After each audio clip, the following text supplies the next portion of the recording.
pitchers have varied widely. The star power of Yu Darvish, the injury to Neftali Feliz and Derek Holland, the consistency of Kobe Lewis, and the fanfare surrounding the signing of Roy Oswalt. Through it all, Matt Harrison has quietly pitched himself into a potential all-star selection. He's done it with poise and precision, among the league leaders in wins, ERA, and innings. Tonight, the quiet lefty looks for his 11th win when the Rangers meet the Oakland A's on TXA 21's Friday Night Baseball.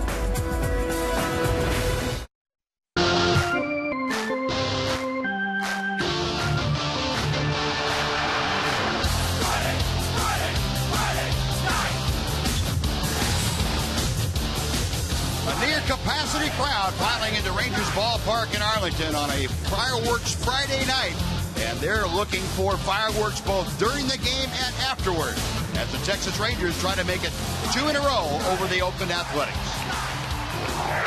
And welcome in, everyone. Glad to have you along on this Friday night, along with Tom Grieve. I'm Steve Busby in for Dave Barnett. And, boy, it has been a pretty good ride of late for the Rangers. And one of the guys that's most responsible for that ride has been the left-hander on the mound, Matt Harrison. Yeah, you're right, Buzz. Matt won 14 games last year. He's picked up this year right where he left off.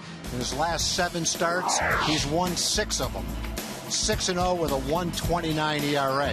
He's won 10 ball games. His ERA is in the top 10, and I think there's probably going to be an investigation if he doesn't make the All-Star team. He's pitching great. Well, Matt Harrison will know where to go since Ron Washington is the skipper of that All-Star team, right. So there may be some in-house cleaning to be done. But Matt Harrison looking for win number 11 for Ron Washington's club. Rangers trying to make it 4 wins in a row as they take on the Oakland Athletics right here on TXA 21's Friday Night Baseball. Friday night.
Your Texas Ford dealer.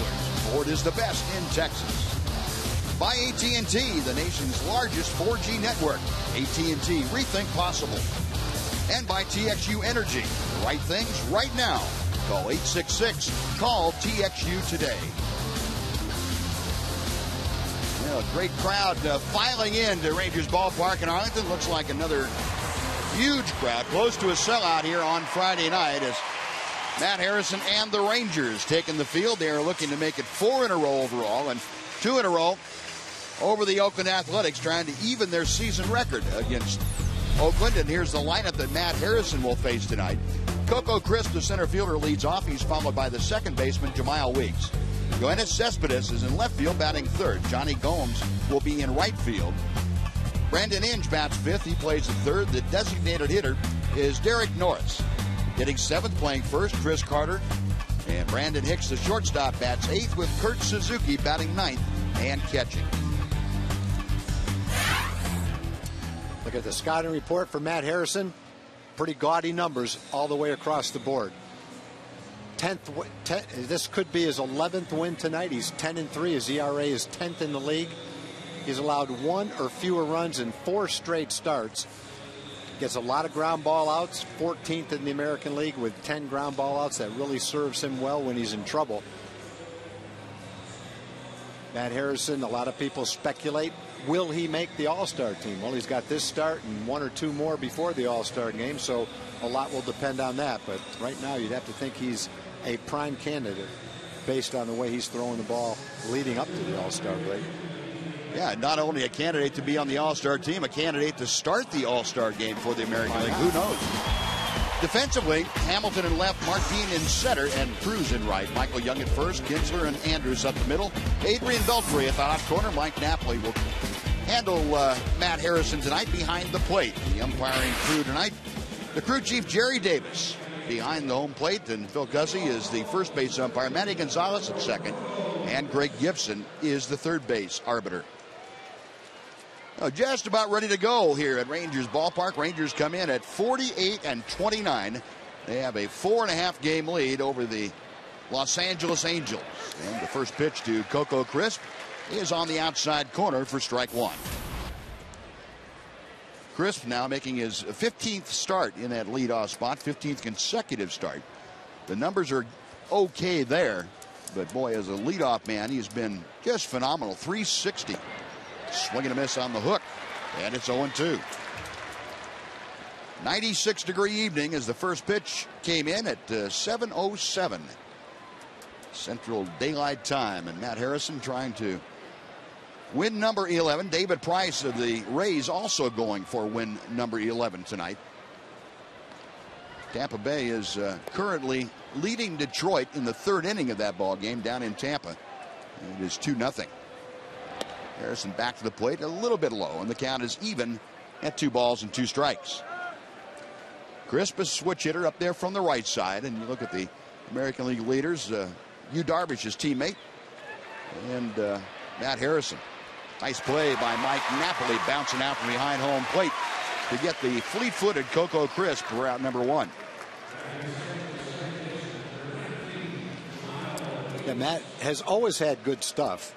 I think he's probably every start turning more and more into a pitcher. His ability to use all his pitches, not just out there trying to see how hard he can throw it or how much he can make it curve, but he is really pitching, using all his pitches, and throw breaking balls and changeups when he's behind in the count. A little extra on his fastball whenever he needs it, and he's throwing a lot of strikes. Only walked 24 batters in 97 innings. Pretty much becoming a complete pitcher. Jemile Weeks, the hitter. 1 ball, no strikes. And Harrison back to him. Floater gets in there at 81 miles an hour. Took something off that, and it's 1 ball, 1 strike. Tom, you've seen Matt Harrison now ever since he came to the big leagues, but over the last couple of years, is what you just mentioned the biggest change you've seen for him, the maturing process as a pitcher? I don't think there's any doubt, Buzz. I think when Matt first got here, I think he had some doubts about whether he belonged in the big leagues. Confidence to stay in the big leagues. 2-1 pitch is foul. Plenty of times where he tuned up the kind of game that lets you know not only did he belong in the big leagues, but he could be a winner in the big leagues. He had a problem with his consistency, didn't have the same command. And then I think last year and into the postseason, he developed the confidence. Now he knows he belongs. He's got the confidence to be here. He's got the ability to throw all his pitches for a strike. He can throw a sinker and get a ground ball. He's not just trying to throw it 95 miles an hour every pitch. In fact, he doesn't do that anymore. But he's a pitcher now with confidence. Payoff pitch is fouled away to the right by Weeks. He stays alive at 3-2. Yeah, and that's, to me, it boils down to a guy believing that with his stuff, whether it's a position player or a pitcher, he can make it in the big leagues. He can get the job done at the big league level. And until you believe that, have that belief make the trip from your head to your heart, pretty tough to hang at the big league level. Jamal Weeks on a 3-2 pitch, singles to left field. He's aboard with 1 out. So the first base runner is the second man of the night for Oakland. It'll bring up Yoenis Cespedes. And surprisingly, many times it's the player himself who is the last one to believe. The rest of your teammates, they can see the talent or lack of talent. They know whether a player can play or not. And in Matt's case, there was no doubt what he was capable of doing in their eyes. It just was a matter of Matt, I think, going out and having the confidence to believe it himself. You know, he did some things in the wintertime, too. He read some books on positive thinking and the mental part of the game. Feels like that really helped him. But there's no way to gain confidence better than having success. Yeah. Yeah, that goes back to that old chicken and the egg thing. Are you confident before you've had success, or are you successful before you get confidence? Harrison's 1-0 pitch, and that's a little bit low also. It's 2 balls and no strikes to Cespedes. Yoenis Cespedes has been a little bit of a thorn in the Rangers' side. Those numbers over his last 9 ball games, and 8 of those were as a designated hitter. He's playing left field tonight. Yeah, this guy's got a chance to be an all-star. And I'm not saying this all-star game, but he's got the kind of ability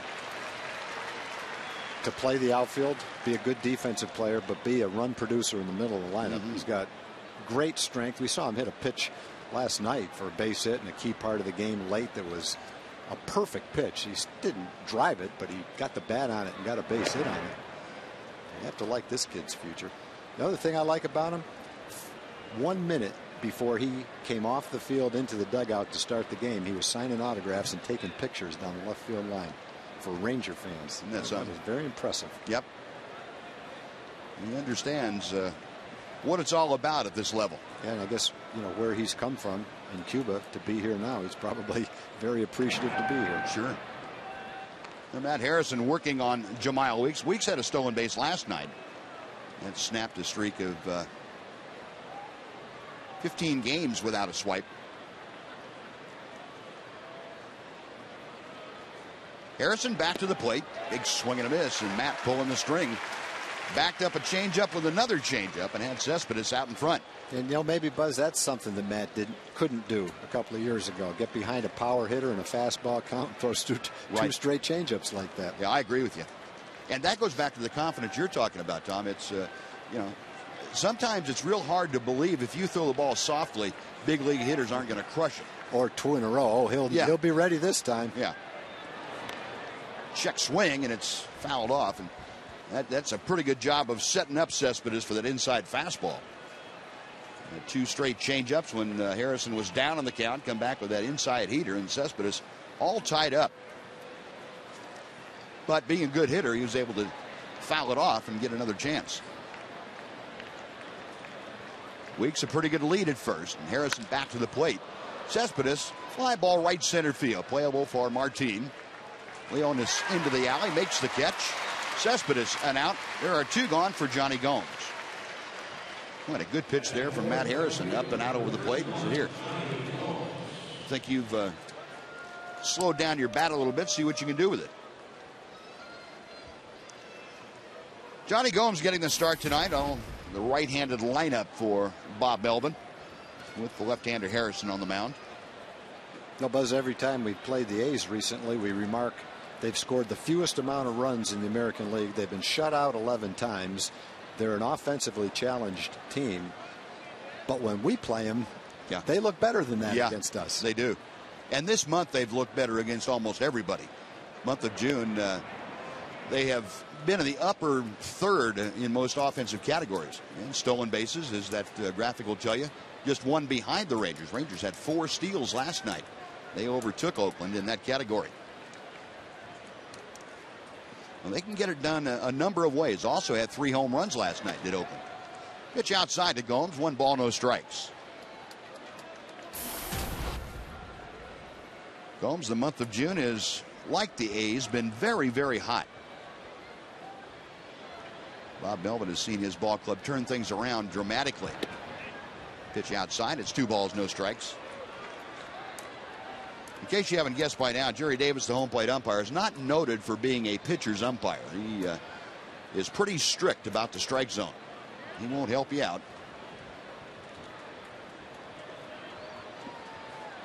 And the 2-0 pitch right down through there.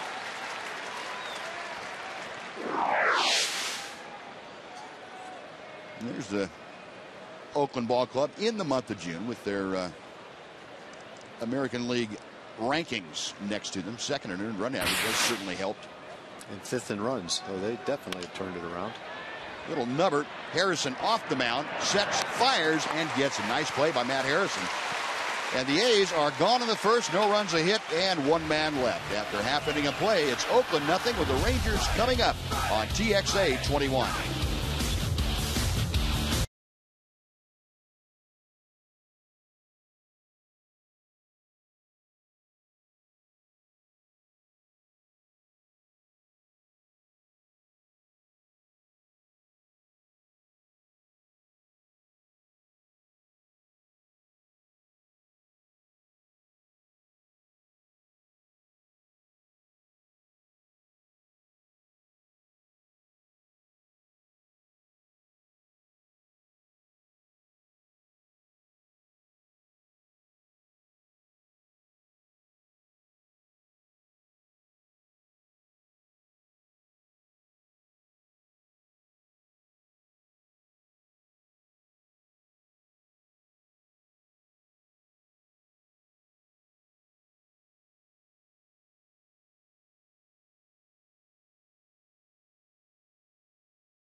Big league start, and here's the lineup that Ron Washington is throwing out there against the young right-hander. Ian Kinsler, the second baseman, leads off. Elvis Andrews at short. Hitting third, playing left, Josh Hamilton. Adrian Beltre cleans things up. He's the third baseman. Michael Young to start again at first base. Hitting sixth, playing right, Nelson Cruz. David Murphy is the DH. Catching, hitting eighth, Mike Napoli. And in center field, batting ninth, Leonis Martin. We'll look at the scouting report on A.J. Green. He had a nice start against the Giants, gave up a couple of runs early and then nothing after that. 15 starts in the minor leagues this year, some at AA, some at AAA. An outstanding record. Only a 13th round pick in 2010.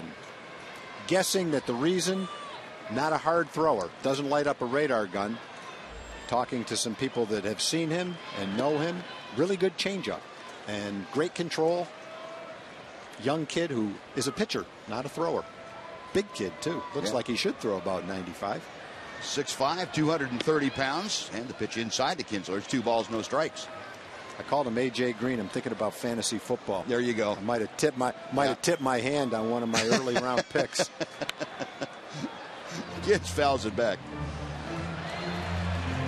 Yeah, put a retraction out there real fast. It's not A.J. Green. It's A.J. Griffin. No. Sorry, A.J. Kins with a 4-hit game last night. That batting average, as you see, up to 280. And he fouls the next pitch off. And the count is even at 2-2. Arthur Joseph Griffin. Big guy, as we mentioned, 6'5", 230 pounds. He went to the University of San Diego. He was a 13th round pick by the A's back in 2010. Check swing on the pitch inside. He went around. First base umpire Bill Cuzzy said, yep. He went around, Ian, and that's strikeout number 1 for Griffin. Now behind A.J. Griffin tonight, Bob Elvin has a defensive alignment. Looks like this. Cespedes in left, Crispin center, Gomes in right. Chris Carter the start at first after he's being called up. Weeks and Hicks up the middle, and Brandon Inge at third with Kurt Suzuki back behind the plate. Now, Griffin had 7 starts in Double-A, 8 starts in Triple-A. When you add it all up, he'd thrown 94 innings, only given up 72 hits, and he only walked 14 batters. He walked 1 or fewer in 13 of his 15 starts. So he's got good command, good idea what he's doing out there. He throws strikes. 1 ball, 1 strike to Elvis, bringing in a 6-game hitting streak. The Rangers shortstop, as you noted, getting that average up over 300 and keeping it there. Fouled away. It's a ball and 2 strikes. And he's been really tough on left-hand hitters. Left-hand hitters only hitting 180 against him. And I guess that probably the equalizer on that's been his changeup. Yep. I would have to think so.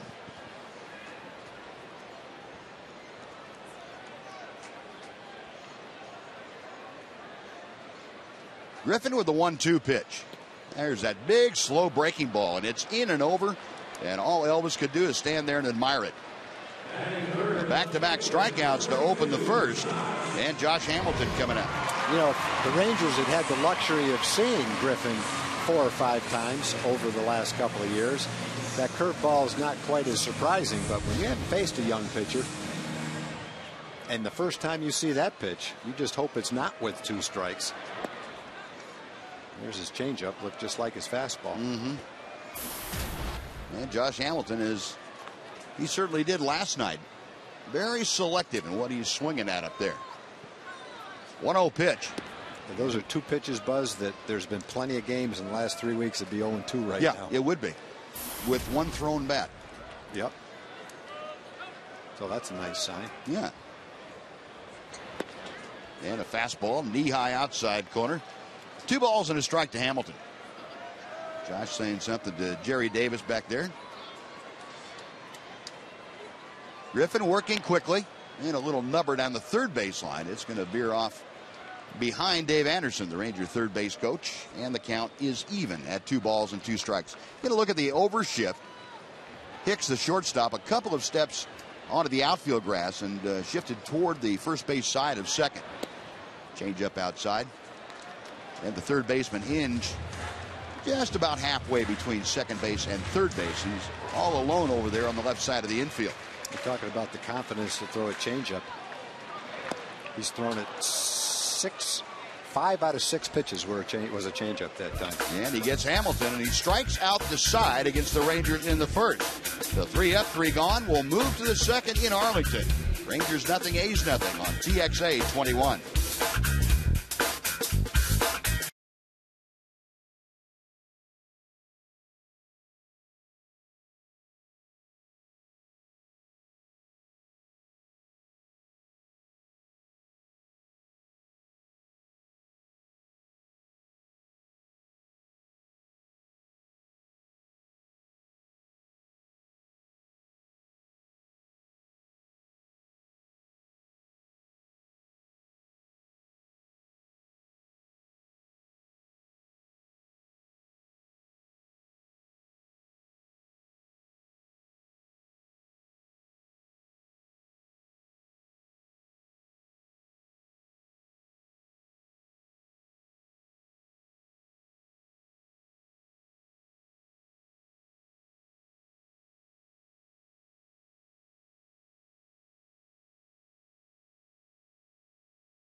Program, Joel. Hey, thanks, Buzz. Hey, you're going to see a lot of this up in the stands tonight. People trying to stay cool with these free fans they handed out. You need it up here tonight. Hey, we're in the community corner to tell you a little bit about the Down Syndrome Guild of Dallas. Now, they hosted a talent show, and everyone was a winner. They host the event every year on March 21st. That's Down Syndrome Awareness Day. The show helps kids and adults feel a sense of accomplishment while raising awareness about a condition that affects 400,000 Americans. The Down Syndrome Guild of Dallas serves more than 1,400 families. Find out more about the great organization at downsyndromeguilddallas.org. Buzz. Thank you, Joel. Appreciate that. In the meantime, Brandon Inge, a little tapper out to short that Elvis played very handily, and that's one out. And Derek Norris, the designated hitter, will come to the plate. Norris caught in last night's ball game and never faced Matt Harrison before. Average for Norris, 5 games he has appeared in since being called up from AAA. Athletics have decided that Kurt Suzuki needed a little more time off. Suzuki's caught more games in the last 6 years than anybody in Major League Baseball, and they feel like part of his offensive woes this year might have been because of that workload. So they brought Derek Norris up, who most people concede is probably the catcher of the future for the Oakland A's. Pitch foul back. It's 0-2. In addition to the games, Buzz Suzuki was hit by a pitch in the hand, and it was his left hand. Then he got hit by a backswing on a swing and a miss, and he's got a catch with that hand. So I guess his hand is probably bothering him a little bit as well. Hasn't been really healthy all season long. I would think for a catcher having your left hand sore, that'd be tough. Oh boy, especially if you're catching Kevin Brown. Yeah. Someone like that. The 1-2 pitch, and the count is even. Yeah, somebody that throws a real heavy baseball just pounds your hand, even when you're feeling great. A guy like Matt Harrison does that sometimes. Big lefty from Stem, North Carolina, back to the hill, and call strike 3. Gary Davis, a little delay on that call, but Derek Norris caught looking, and that is strikeout number 1 for Matt Harrison tonight. Fastball right at the lower part of the strike zone, but definitely in the strike zone. Not touching it, but in it. Napoli doing a pretty good job of framing that pitch just a little bit higher than where he caught it. A 2 gone. Here's the big first baseman, Chris Carter. Carter just joined the A's today.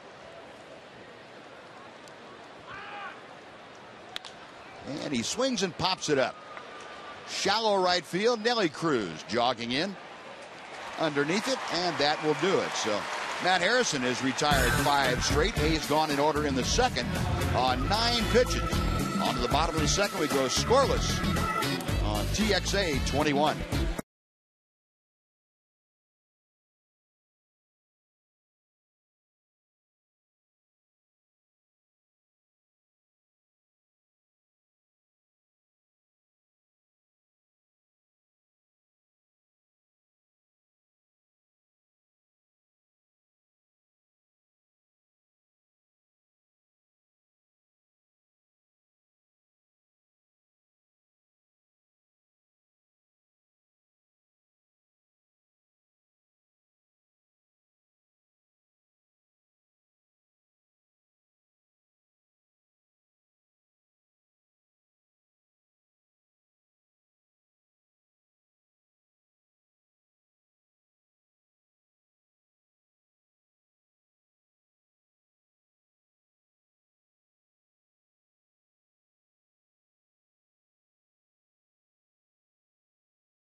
call to Mark McLemore. You can reach him at 469-209-2121. And if you read your text in the postgame show tonight, you'll win a $50 sporting goods gift. That card from Metro PCS. The text again is 469-209-2121. Adrian Beltre starting things off, fouls off the first pitch from A.J. Griffin. Beltre last night had his 8-game hitting streak stopped, but he still had a couple of RBI, increasing his total, as you will note there, to 51 for the year. A ball and a strike as Griffin misses high.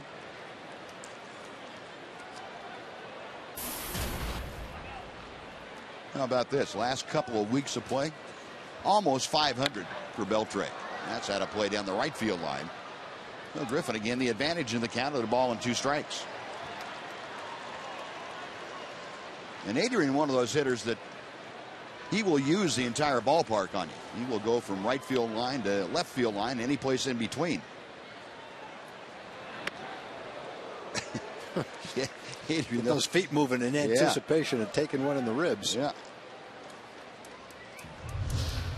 Little tap dance by Beltre. There we go, up on the toes. Griffin back to him, and that pitch fouled straight back. That's 2-2.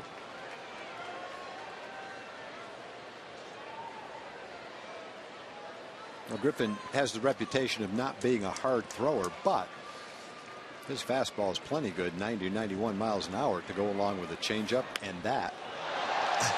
Beltre to one knee. That ball hammered, but well fouled down the left field line. That's the big overhand curveball that Elvis took for strike 3. Beltre almost knocked it out of here. That one stayed up, though. You ever seen anybody do that? No, never. Little topper out towards second base. Weeks sidearm flip, and Beltre is retired after a long at bat.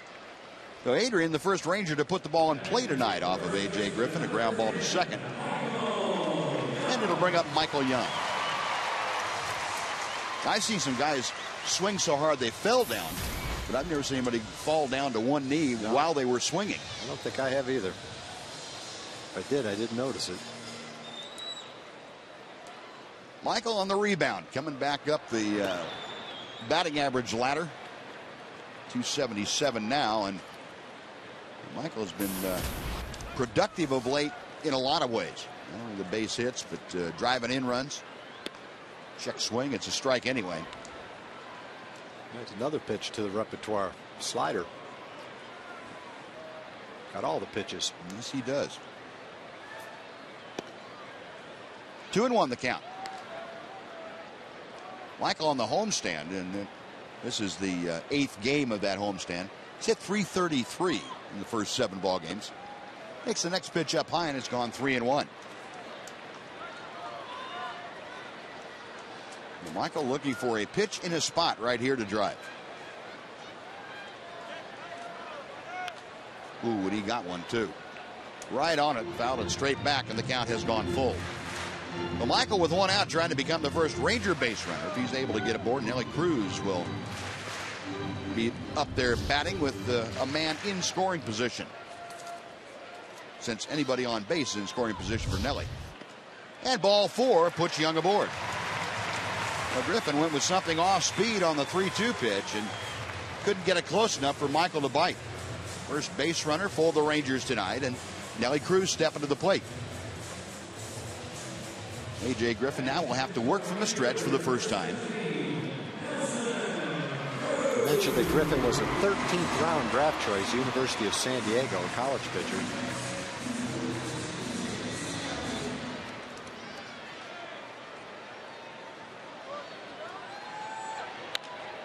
Nelly, a little looper to right field. In a hurry is Gomes. He can't get it. The throw to second base, not in time. Michael Young scampering in there as he had to wait to make sure that ball was going to fall. The walk, and now a little looping single by Nelly Cruz, and the Rangers have runners at first and second with one out for David Murphy. Yeah, that's a tough play for a base runner. A shallow ball right in front of you like that. If you take one step too many and he catches it, he can double you off. And if you take one step too little, he can pick you off at second base. So you've got to be right in the middle and ready to go back or ready to go forward. It would have been a close play if it was right on the bag. Here's David Murphy, who is arguably the hottest hitter, at least the last few games in the Ranger lineup. He has 7 RBI in his last 2 games. That batting average just a tick under 290. Chance to put the Rangers on top if he can get a pitch to drive, and he takes a strike. It's 1-1.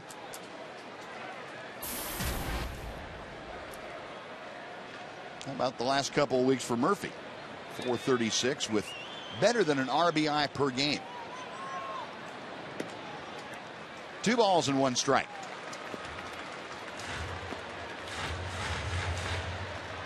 Now, I would think a starting pitcher watching the Rangers the way they're swinging the bats right now say, holy cow, you get down 7, 8, and 9, and these guys can hit. You know, there's just no respite. And Murphy right in the middle of that group down at the bottom third of the order. Ellie Cruz, the runner at first. Michael Young over at second. A 2-2 count to David Murphy. And that's just off the outside corner. The count is full. And we'll see if Ron Washington might want to put the runners in motion with Murphy at the plate. Murphy can keep things going. The number 8 hitter for the Rangers, Mike Napoli, getting ready in that on-deck circle. Young away from second, Cruz from first. He's not going. And the pitch fouled into and out of Suzuki's glove. And David Murphy still has a life left. That's when you're going well. Foul tip a ball right in the middle of the catcher's glove, and it just pops out. Yeah, you can't get geared up too much for the fastball because his changeup is so good. And outside ball 4, that will load him up for Mike Napoli. Second walk of the inning and the game for A.J. Griffin, and Kurt Suzuki out to have a chat with the young right-hander. Well, pitching in the big leagues is different than pitching in the minor leagues. There's not as much potential for long ball in the minor leagues as there is in the big leagues. We told you that he walked 1 or fewer in 13 of his 15 starts in AA and AAA. He walked 1 in 6 innings against the Giants in his first major league start. Now 2 in the second inning against the Rangers. But Griffin will work from the stretch with the bases full. His 22nd pitch of the inning is low and outside, an off-speed pitch, and Napoli took it for ball 1.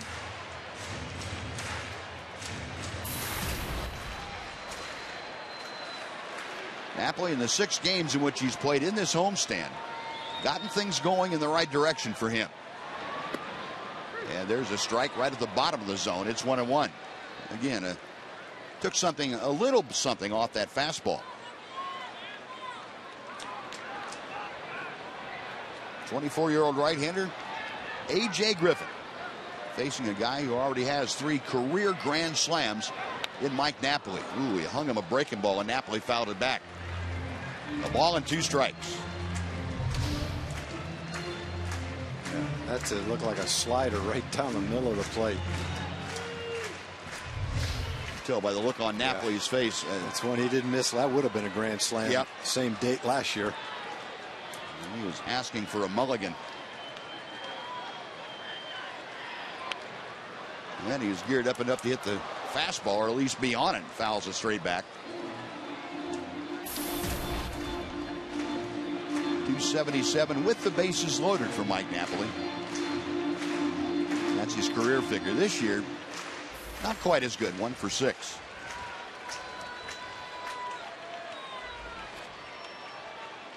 Griffin okays the sign from Suzuki.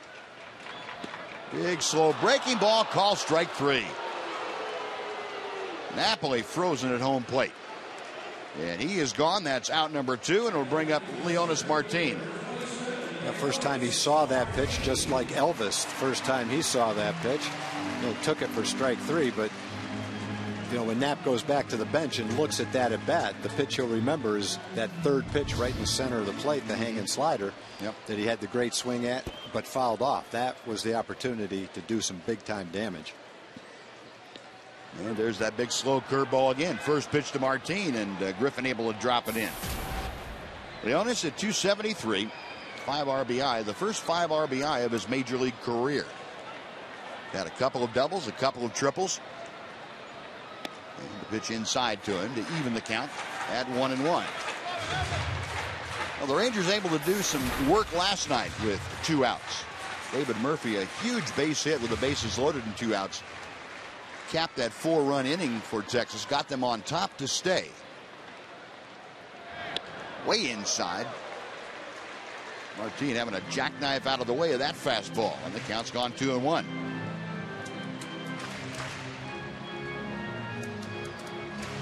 Griffin's been made to work in this inning. He's about ready to throw his 45th pitch of the evening. Threw 104 pitches in 6 innings against the Giants. That's the most pitches he's thrown all year. Line drive, but right into the glove of Chris Carter, the first baseman. Now Martina looping line drive. The Rangers are gone. They leave the bases full on a couple of walks and a hit. We'll go to the 3rd inning in Arlington. Rangers nothing, the A's nothing on TXA 21.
SportsCityToyota.com will deliver anywhere in Texas.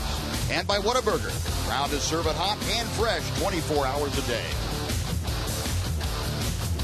Now Oakland comes to bat in the top of the 3rd inning. Crowd out here tonight enjoying a very comfortable night. 94 degrees as we're about ready to go in inning number 3. It'll be Brandon Hicks, the shortstop, followed by the catcher Suzuki, and then back to the top of the order. Hicks takes a strike. It's 0-1.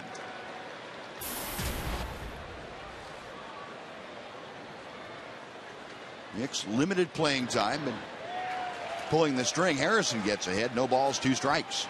Already in the 3rd inning, that changeup has been a big pitch for him so far.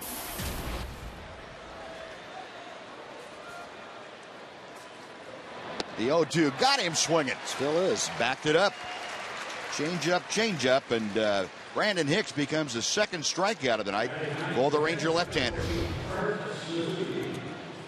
Well, he has great arm action on that. When you can throw that changeup down there, you're going to get most hitters out, I think. Well, Matt Harrison punching out a couple, and now Kurt Suzuki will step to the plate. Suzuki, long a thorn in the Rangers' side. Those numbers, at least his yearly averages, don't tell you how badly the Rangers want to get him out. Matt Harrison has struggled with him, as you saw in that figure. He has more RBI against the Rangers than he should have, according to his overall career numbers. Hits that one hard down the left field line. It's hooking and going foul off the side wall. Well, Harrison got one up and out over the plate, and Suzuki Sore left hand and all, still able to get on top of it.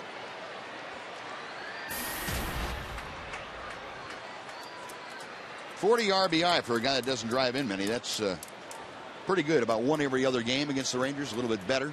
6 home runs for Suzuki. And it seems like all of them have been big home runs. I mean, putting the A's ahead, especially late in the ball game.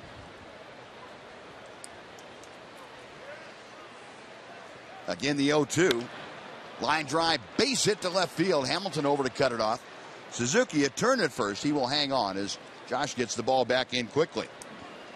So again, Suzuki pummeling the Rangers and Matt Harrison. A base hit with 1 out, and that'll bring up Coco Crisp.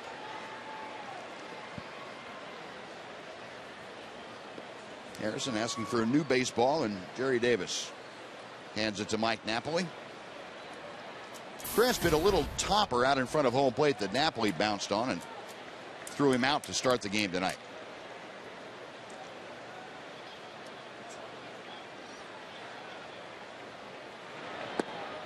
Fastball, and that's a little bit low for ball 1.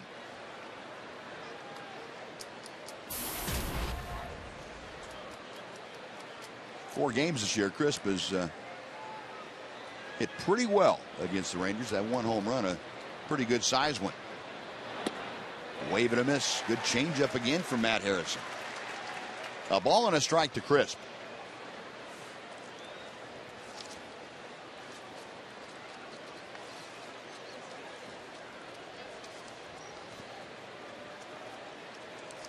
Crisp, the switch hitter, and back to him as Harrison. Could be a double play grounder. Andrus, Kinsler, Young. 6-4-3, a Matt Harrison special. And the inning is over for Oakland. No runs a hit, nobody left. After 2.5, the Rangers nothing, the A's nothing on TXA 21.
Tickets and $10 cash parking and a post-game fireworks show. So don't miss it next week. The Rangers are hosting the Twins. Just enter Verizon as the coupon code on TexasRangers.com. Bottom of the 3rd inning, and it will be the top of the Ranger order to face A.J. Griffin, Kinsler, Andrus, and Hamilton. And that trio went down on strikes the first time they saw A.J. Griffin.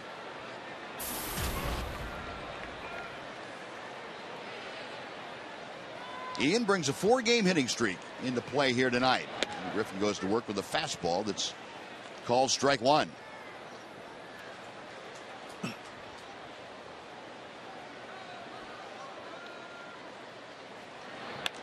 Slow breaking ball, and that's popped into foul territory.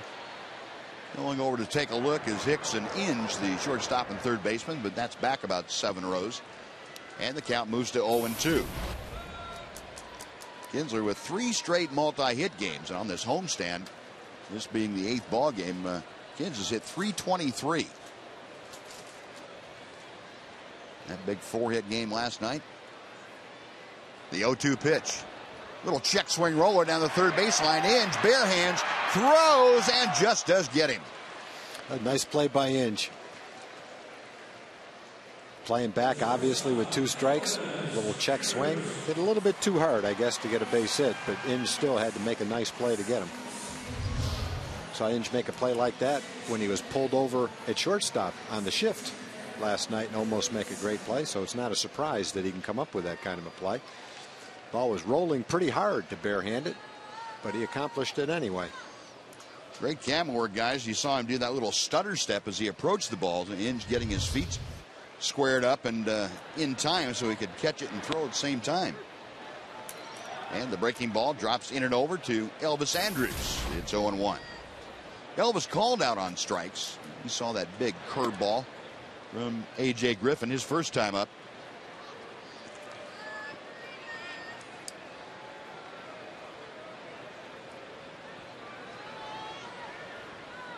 Griffin likes to work quickly. The 1-1 pitch. There's a slow breaking ball. Hicks charging it short. Fires on across, and that will do it for Elvis. 2 up, 2 down. And Josh Hamilton coming to the plate.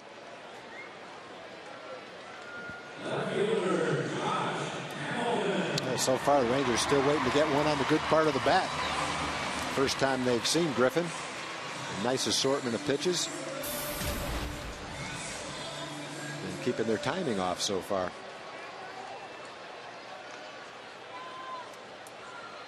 Hamilton with that strikeout in the first. You saw a lot of changeups, and Griffin starts him off with a fastball that's just a bit wide for ball 1. It's 6 pitches.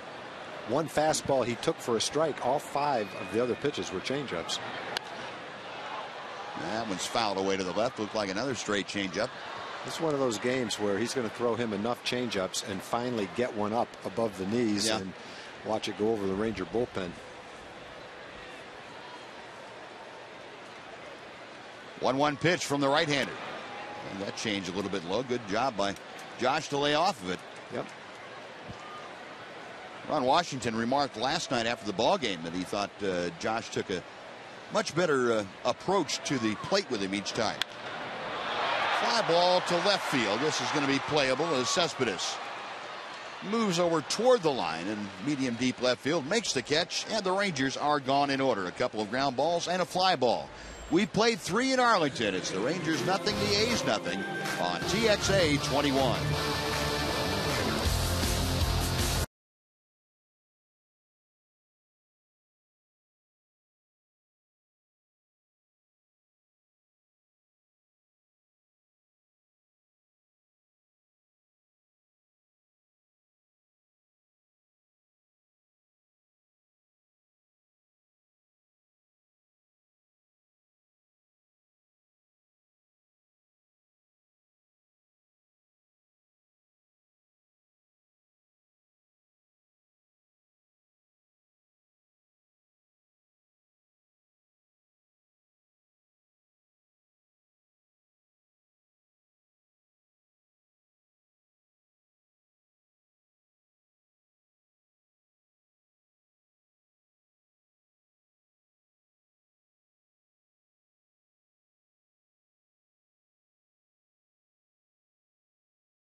Visit us at trophynissan.com.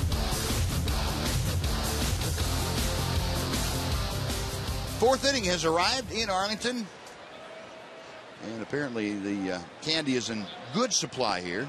All the kids enjoying that as Matt Harrison drops a breaking ball in and over to Jemiah Weeks. It'll be Weeks, Cespedes, and Gomes. Weeks had a base hit to left field on a 3-2 pitch against Harrison the first time, and Matt misses off the plate. It's 1 ball, 1 strike. Weeks, the switch hitter, just about equal left or right-handed. He's 220 as a right-handed batter and 216 as a left-hander. And he takes a strike. How many times has he just pumped that changeup in there? That'd be 15 changeups he's thrown. He has featured it a lot.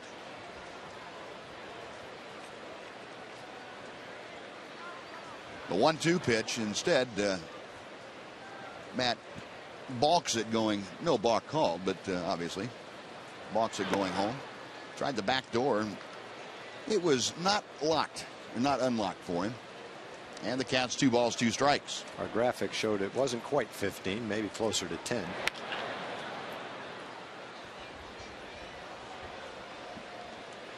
But it's been very effective because he's been able to use it when he's behind in the count. And a lot of swings and misses at it.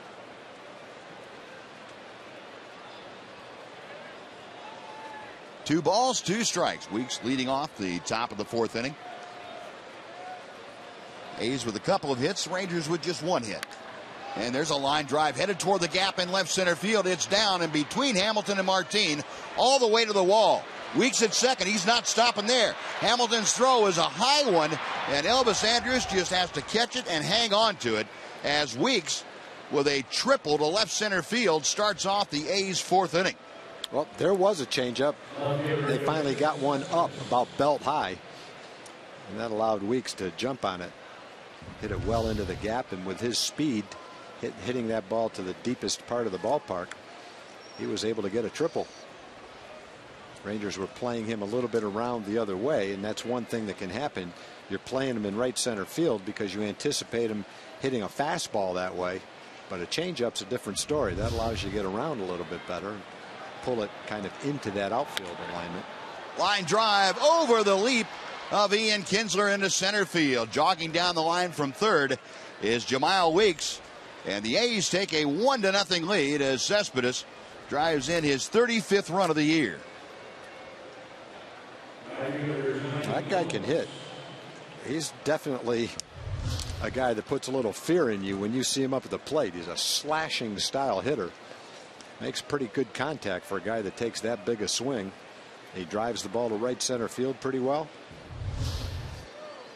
The A's signed him as a free agent. They gave him, I think it was a 3-year contract for somewhere around $30 million. So they gave him a big contract coming over here from Cuba. It looks like they spent their money pretty well. But still nobody out, and the first pitch to Johnny Gomes is a little bit low. Gomes, tapper back to the mound his first time up. You got to be careful too as Cespedes at first. He has 4 stolen bases in a limited number of games. Here's a strike, and it's 1-1. Gomes, who last year split time between Cincinnati and Washington, coming over to the Athletics to begin this year. And the pitch a little bit low. It's 2-1 now.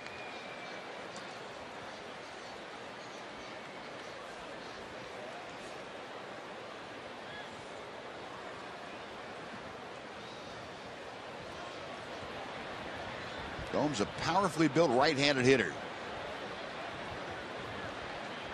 And Harrison to the plate. There's that changeup again. 2-2. Yeah, and the biggest problem to Weeks wasn't the choice of the changeup. He just got it up much higher than he normally does, more than he wanted to. If he keeps that ball down, even if Weeks makes contact, he's not going to drive the ball into the gap like that. That is Jemiah Weeks there, not Academy. Good fastball inside, and Gomes fights it off foul back to the screen.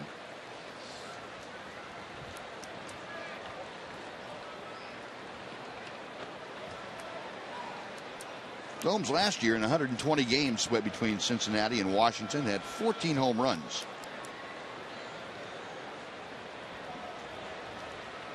Harrison back to him, and he skies one to right field. That'll move Nelly Cruz back toward the track a little bit. Not easily handled. That's one away, and Cespedes stays at first. Brandon Inge coming up.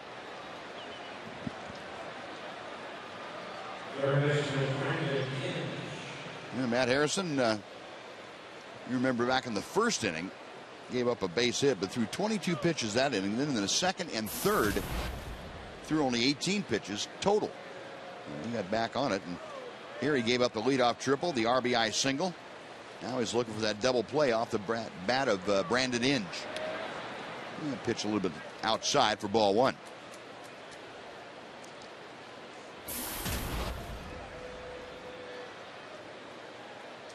Those numbers last year, of course, with Detroit. He came over from Detroit to the Athletics after Detroit said, see ya.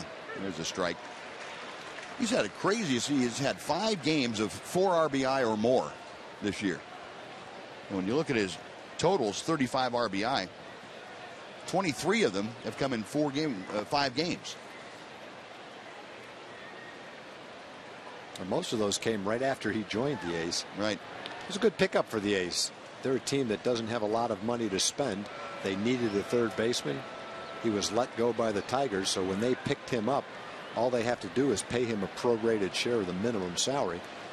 That's as cheap as they could get a player, and they get a veteran guy with a lot of good qualities about him.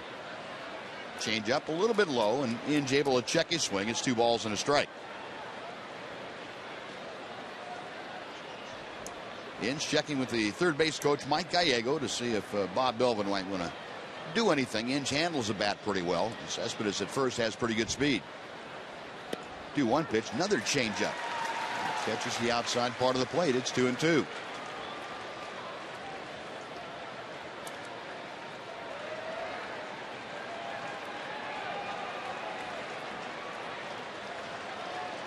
Harrison nods in agreement. A check of first. 2-2 pitch, double play ground ball. Kinsler takes it from Andrews on to Young. 6-4-3. Another Matt Harrison special. Second inning in a row, the A's have grounded out into a double play to end the frame, but they score a run this time on a couple of hits, and nobody left. 3.5 gone by. Oakland 1, Texas nothing on TXA 21.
Thanks, Buzz. Today was Air Force Day at the ballpark. We had a flyover, a huge American flag, and Colonel Brett Ashburn of the 344th Recruiting Squadron, you got to do something pretty special today. I did. I'll tell you, Joel, I had the honor of offering the oath of enlistment to 200 future airmen in our Air Force, and there's no greater honor for an officer in the military. And they're sworn in right here in front of this crowd. How much did that mean to you, and what kind of response did you get? Well, I'll tell you, the reaction of the crowd, it gave me chills. And to be from this area originally, I just couldn't be prouder than to be from this area and part of this community. And this is certainly a patriotic part of the country.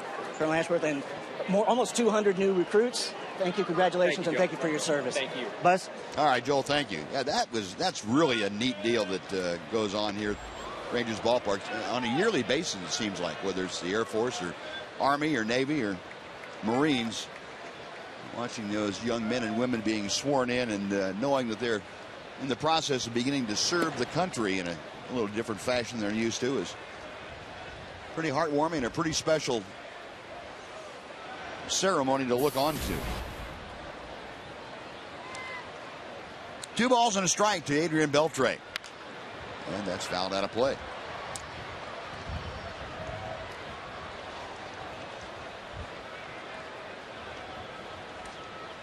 Beltre, a ground ball to second, his first time up. Second inning that he has led off here tonight. And he lines one foul over the Ranger dugout. 2 balls, 2 strikes.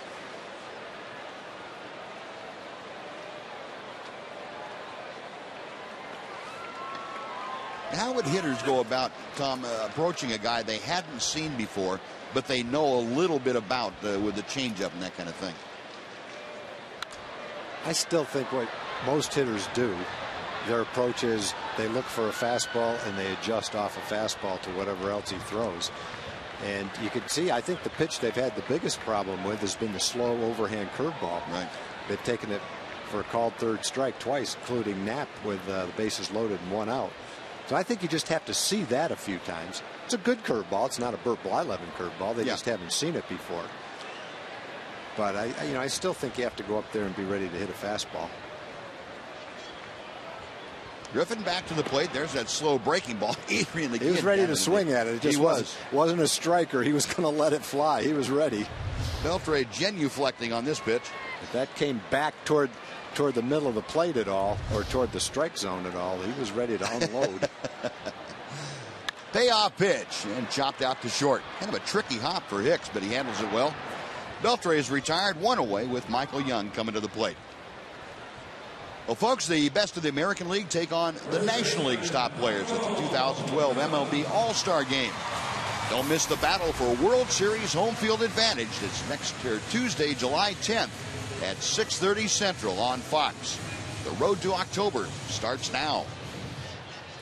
I'll say this for Griffin, though. He's facing a team that has been swinging the bats pretty well over the last 4 or 5 days. And the assortment of pitches he's had has kept them from putting a ball in play on the good part of the bat yet. Yeah. There's been some softly hit ground balls, and that's been about it. Pop up, soft line drive. Closest, I guess, was Martine's line drive to first. It was a semi-line drive anyway. That pitch out of the strike zone evens the count to Michael at 1-1. Michael drew a walk his first time up. The only time really that Griffin's had a problem is when he walked Young, and that was followed by a base hit and another walk. And then the Rangers couldn't capitalize on the bases loaded situation. Again, Michael up in the count here, 2 balls and a strike.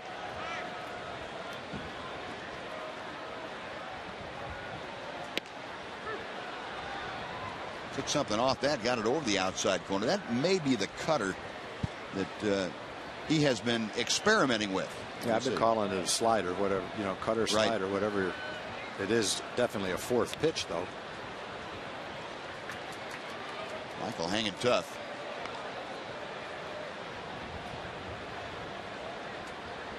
Yeah, I think those 2 terms in his case are probably interchangeable. It acts like a slider because it's a little bit slower than what you would expect a cut fastball to be. And Michael Young just slapping a few pretty good pitches foul into the seats. 3 straight multiple hit games for Michael Young, and that's the longest streak of multi-hit games he's had since way back in April. Better than 2 months ago.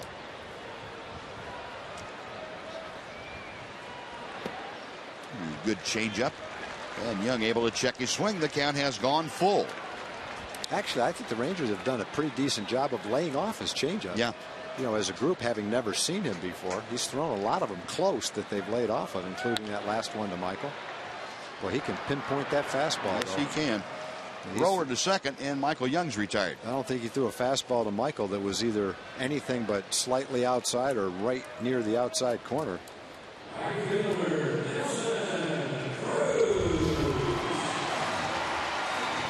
There's that pitch that's, touching the outside corner, number 8.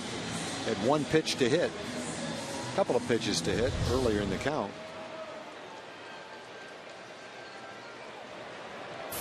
So 2 gone now as Nelly Cruz, who possesses the only hit of the night for the Rangers, comes in, and he sees that big slow breaking ball that hangs inside to it.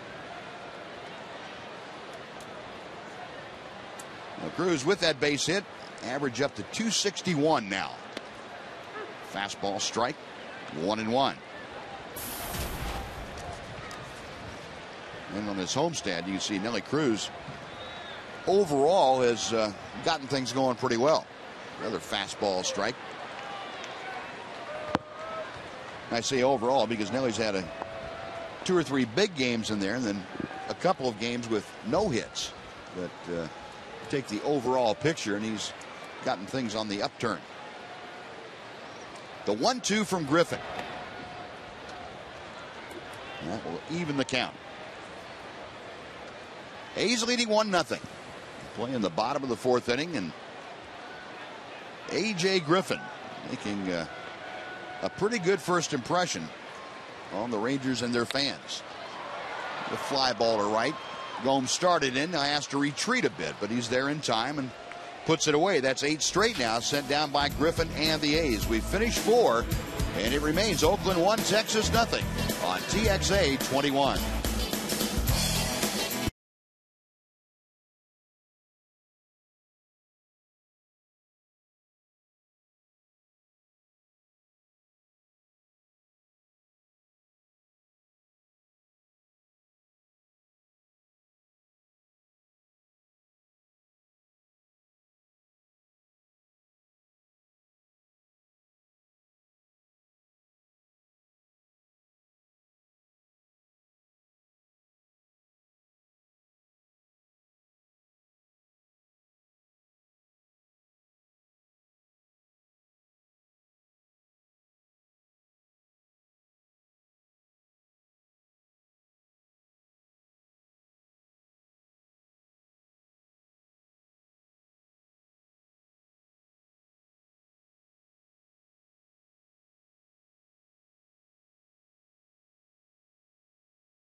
By your Texas Ford dealers. Ford is the best in Texas. Another near capacity crowd on hand. Could be a sellout. Fans enjoying a very pleasant evening at Rangers Ballpark in Arlington, but they would love to see their hometown team bust loose here shortly as the A's come to bat in the 5th inning, and Derek Norris takes a strike from Matt Harrison. Harrison has given up 1 run on 4 hits in his 4 innings of work. His 60th pitch of the night is fouled away by Norris, and the count is 0-2. Norris called out on strikes his first time up.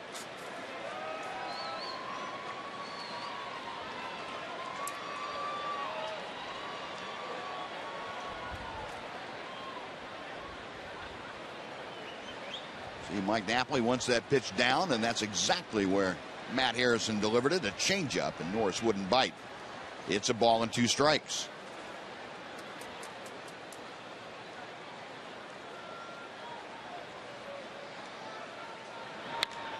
Line drive, base hit to right field in front of Nelly Cruz. So Norris going the other way with a fastball, and Harrison got that in there at 93 right after a changeup. Pretty good job of hitting by Derek Norris. Let's take a look at the Ford leaderboard. Best records in Major League Baseball. The Rangers are right there at the top.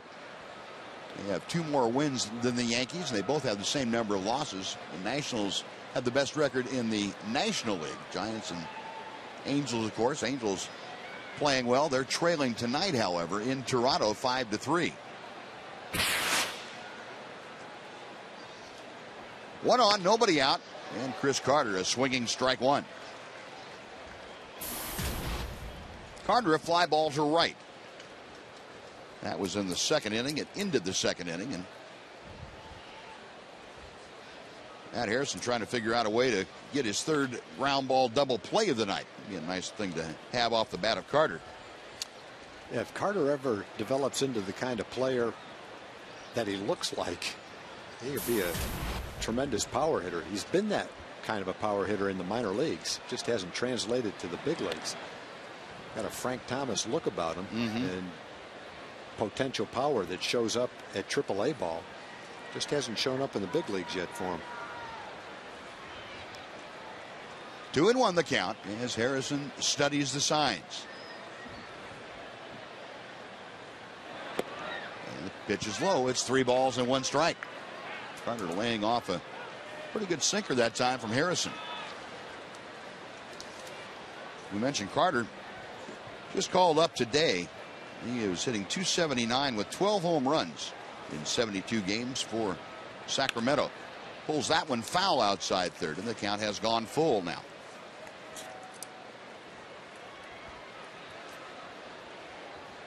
Carter, over the last couple of years, a lot of trips up and down with Oakland. And his totals 39 ball games for the A's over the last couple of years. 3 home runs, hitting just .167. Harrison back to him, and the fastball is pulled foul down the left side right over the tarpaulin and into and out of the 2nd row of seats.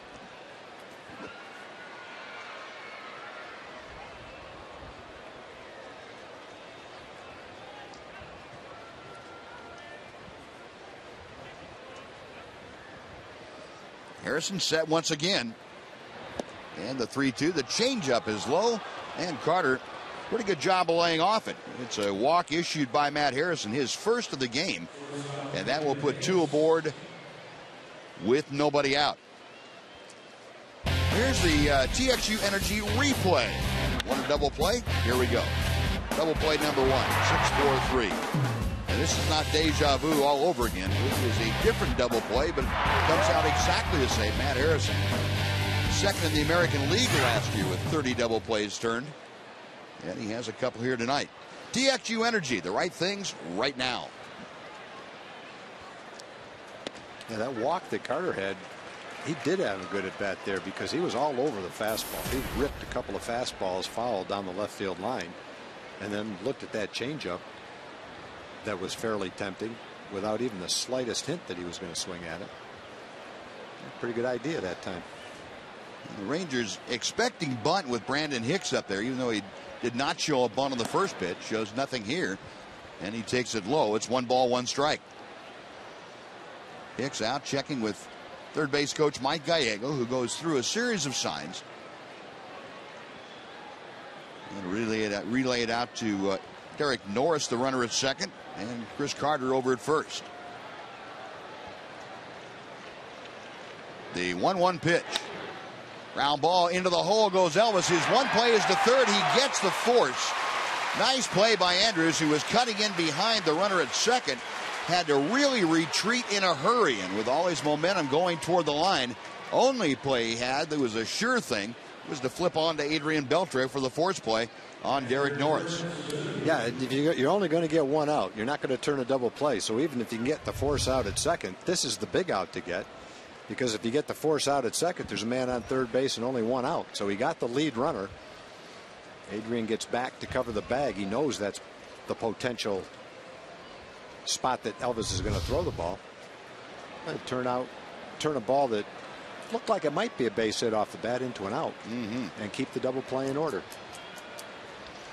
And Kurt Suzuki, who singled his first trip to the plate, stands in there from the right-handed side. And the changeup is outside for ball 1.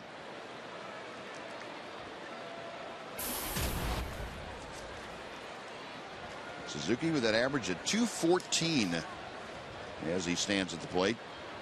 9 out of 18 lifetime against Matt Harrison. The 1-0 pitch, and it's 2-0. Suzuki came into play tonight 1 for his last 23 times to the plate. Right there for you. 5 strikeouts. Matt Harrison, though, falling behind 2-0. It makes him a better hitter. And there's a strike. It's 2-1.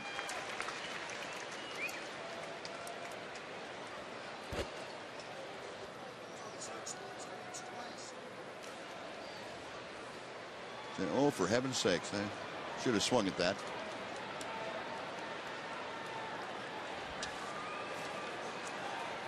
Harrison ready to work. Check of the runners. And a swing and a miss by Suzuki. That wasn't going for a base hit to center field, that's for sure. Trying to hit his first home run of the year. He's got the worst slugging percentage of any regular player in baseball.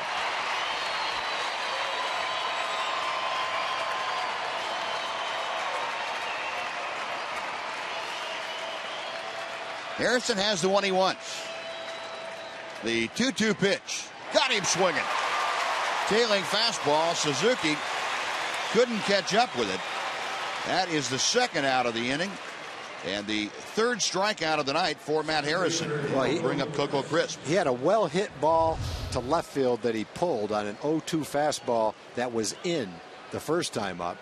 This time, the last 2 fastballs that he missed were both away. And so that adjustment looked like it had a pretty dramatic effect and a much different swing from Suzuki than the base hit that he had. Chris, first ball swinging, lines it to left field. Around third, coming in to score is Carter.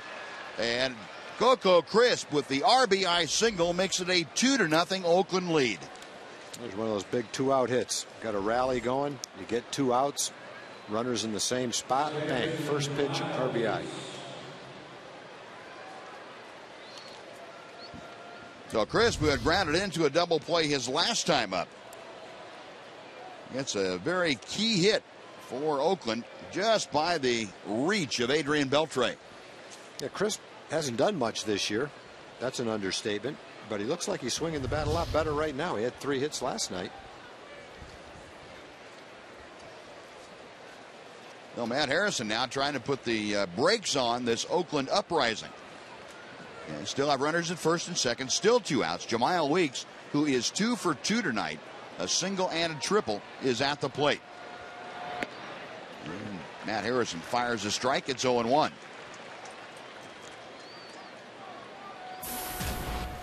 Weeks came into this game 0 for 11, and he's gone 2 for 2.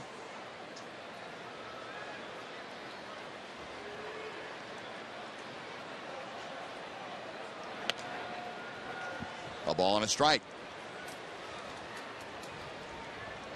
Weeks out of the University of Miami, the younger brother of Ricky Weeks of the Brewers.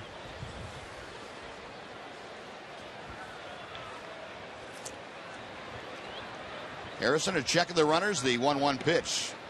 And the off-speed delivery hangs high. It's 2-1. Yeah, this is the guy you want to get right now with 2 outs. You don't want to see Cespedes hit. Not with the bases loaded. Yoenis Cespedes in the on-deck circle. Had a big RBI single his last time up. The 2-1. And that's off the outside corner. 3 balls and a strike. Well, Matt Harrison being forced to throw 24 pitches already in this inning. He's gotten his pitch total up to 82. And he's not quite through the 5th inning. And Ron Washington concerned because of the usage of the bullpen in the last several days. Some guys that are not available no matter what tonight. 3-1 pitch. That's right down the middle. And in case you missed it, again, the Ranger staff took a hit today as Mark Lowe was forced to go on the disabled list. A sprained right intercostal muscle, a sore rib cage, and Yoshi Tadayama was called back up from Round Rock. Got 3 key relievers, 3 key starters, all on the disabled list. Fouled back with the runners moving on 3-2.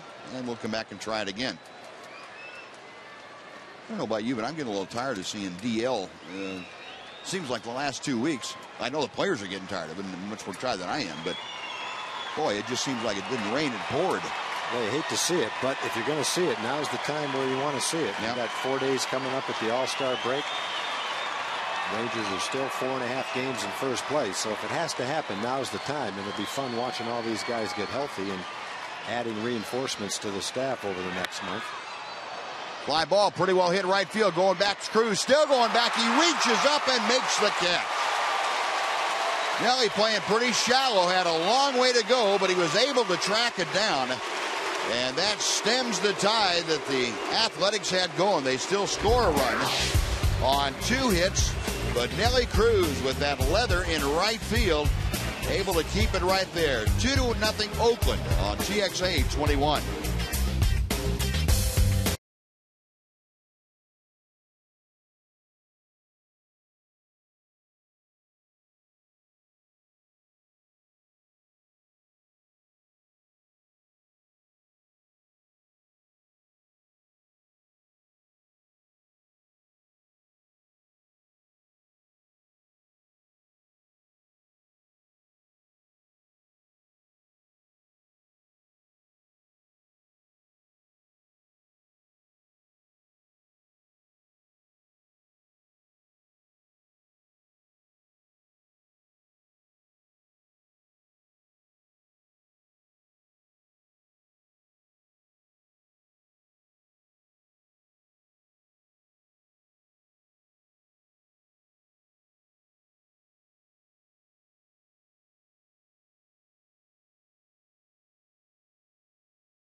Trivia question. Who are the only 4 pitchers in Ranger history to induce 30 or more ground ball double plays in a season? I think we gave away 1/4 of that answer, but I'll give you half an inning to get the other 3. Here's David Murphy, who walked his first time to the plate. Bottom third of the Ranger order to face Griffin. Now has a 2-0 advantage with which to work, and Murphy takes outside. It's a ball and a strike. Yeah, this kid's the definition of being able to command your fastball. He can point that thing right where he wants to. He can throw a changeup. Hasn't thrown an overabundance of changeups. He's thrown a lot of them to Josh. That overhand slow curveball that he throws has been effective.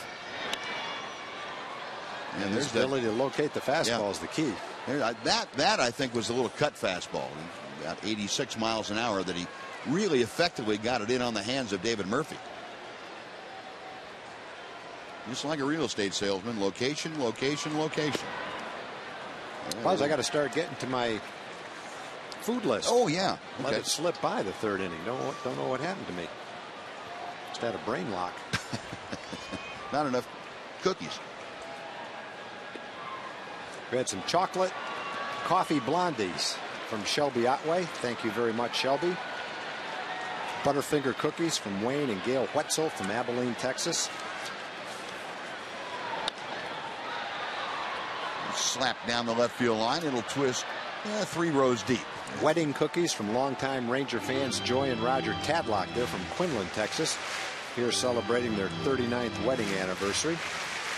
Russell and Kimberly Crow celebrating their 26th year of marriage. Thank you very much for the vanilla sugar cookies with hand iced details on them. Ooh.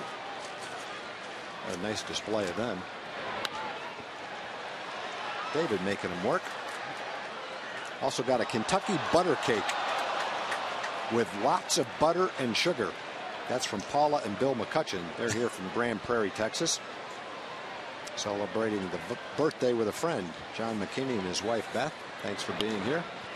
David Murphy's doing a great job as far as I'm concerned, giving me a chance to get through these cookie announcements. The Mahurans brought the buntlets, the little mini bunt cakes. They're big fans of the Rangers. They're in town for the Mahurin family reunion. Murphy finally reaching for one out of the strike zone. He taps back to Griffin. That's out number 1, and Mike Napoli coming up. I want to give a shout out to Uncle Bob and Aunt Jewel Mahurin in Andrews, Texas, and Aunt Joanne and James in Albany, Louisiana. So thank you very much for the little butt cakes. They were very popular. And as usual, thanks to everybody for the well wishes you send and for the goodies you send. They are spread around equally among a lot of appreciative people up here in the press box. And many times with the fans that sit down in front of us. Sent a couple of loads down to them and sent them down to a couple of people, and they pass them all over. Everybody looks up and waves and says thanks. So all the fans in front of us say thank you as well. And I'll throw my thanks in there too. Yeah, Buzz, you're very known to partake occasionally. I have. Particularly the chocolate substances. 2-1 the count to Mike Napoli. Nap hitting with nobody on base, 1 out. A.J. Griffin has been outstanding tonight. Just 1 base hit. And he fires a strike on the outside corner to Napoli. It's 2-2, much to Mike Napoli's disgust. And that pitch was called a strike, and Nap didn't really see eye to eye with Jerry Davis. But we know who's going to win that argument.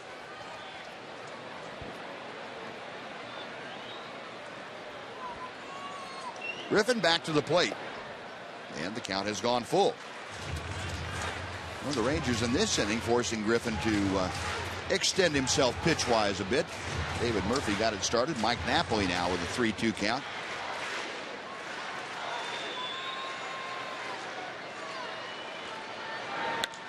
Napoli hits it well to center field, but it's very playable for Coco Crisp. To his right about 20 paces, and that's out number 2.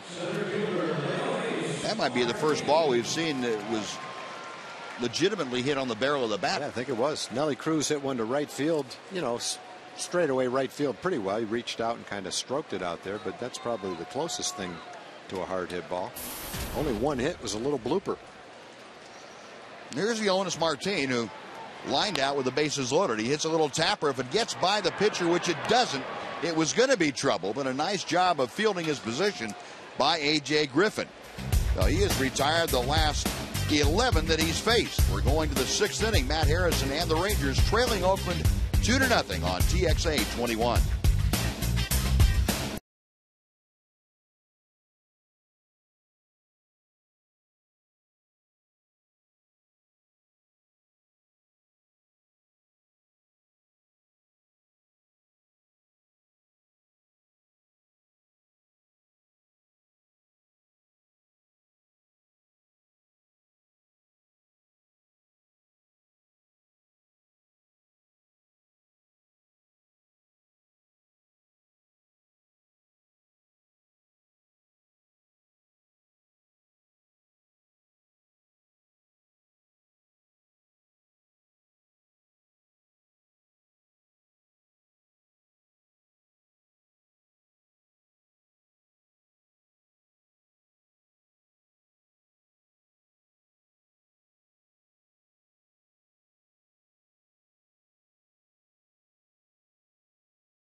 AT&T on the trivia portion tonight. 4 pitchers in Ranger history to induce 30 or more double play groundouts in a season.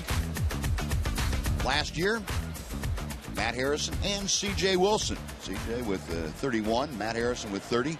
And then Kevin Brown back in 91, and you have to go all the way back to 83 for Rick Honeycutt. And that masterful left-hander turning over the double plays. First ball swinging. That was a rope. Boy, a rocket off Yoenis Cespedes' bat, but right at Ian Kinsler. Well, some guys you just have to, if you're going to throw them strikes, hope they hit it hard at somebody because you know they're going to hit it hard. And Cespedes has done that. He's now 1 for 3. And it will bring up Johnny Gomes. Matt getting a new baseball, and Gomes will step in 0 for 2 tonight. He's tapped back to the box and flied to right field.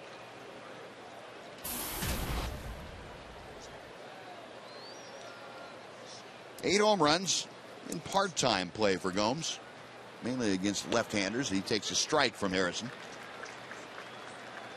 But as we told you earlier, he's been very hot in the month of June. 367 coming in. And a changeup misses.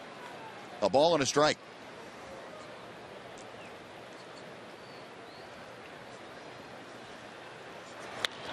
Ground ball up the middle. Kinsler behind the bag. Off balance throw right on the money. Nice play by Ian Kinsler. And Gomes shot down by a couple of steps for out number 2. And before Brandon Inge steps in, let's send it over to Joel Thomas. Joel? Hey, thanks, Buzz. We got some great giveaways this weekend. Check out this. This says on the front of it, Texas. I can't read it. They tell me it says Texas, but this is the Yu Darvish giveaway for tomorrow. Still 1,500 seats available for that 6:15 game. And Amber here has what's probably the hottest giveaway going.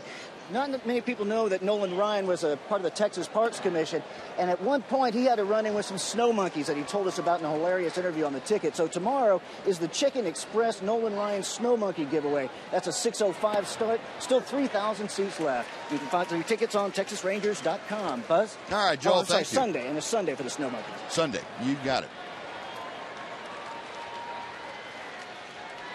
0-2 pitch. Got him swinging. Inge trying to go up after a high breaking ball. Harrison gets a strikeout. And the A's are dispatched in 1-2-3 fashion. A 7-pitch inning for Matt Harrison. A's leading the Rangers 2-0 as we head to the bottom of the 6th on TXA 21.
Time for the Sonic Slam inning, brought to you by Sonic. And tonight's jackpot is worth $1,100 and a dinner for 2 at Sonic Drive-In. Tonight, the Rangers are hitting for Frida Tinney of Athens. And if a Ranger hits a grand slam during the inning, Frida Tinney of Athens is going to be $25,000 richer. You can register at any participating Sonic restaurant. Well, the Rangers with only 1 hit thus far off A.J. Griffin. It will be the top of the order. This is his third time now through the Ranger lineup, and Ian Kinsler looks at that slow breaking ball that finds the mark. It's 0-1. Kinsler has struck out and was out on a nice play on a slow roller by Brandon Inge, the third baseman. There's a chopper right to Inge. One step to his left, fires across the diamond, and Kinsler's retired, one away for Elvis Andrus. Well, the good part about this game, it feels like the A's have a commanding lead because they've hit the ball halfway decently and scored a couple of runs. The Rangers haven't done anything. But as we've seen with the Rangers and the big innings they've had the last couple of weeks, all it takes is getting a couple of men on in one swing of the bat, and all of a sudden the A's are wondering what happened.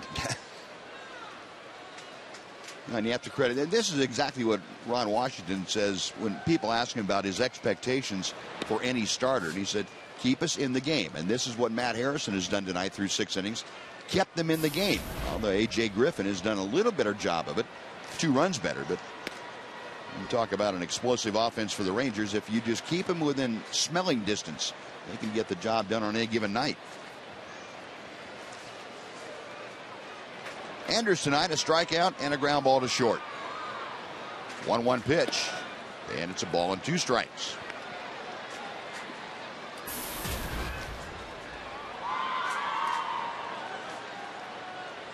Elvis at .301.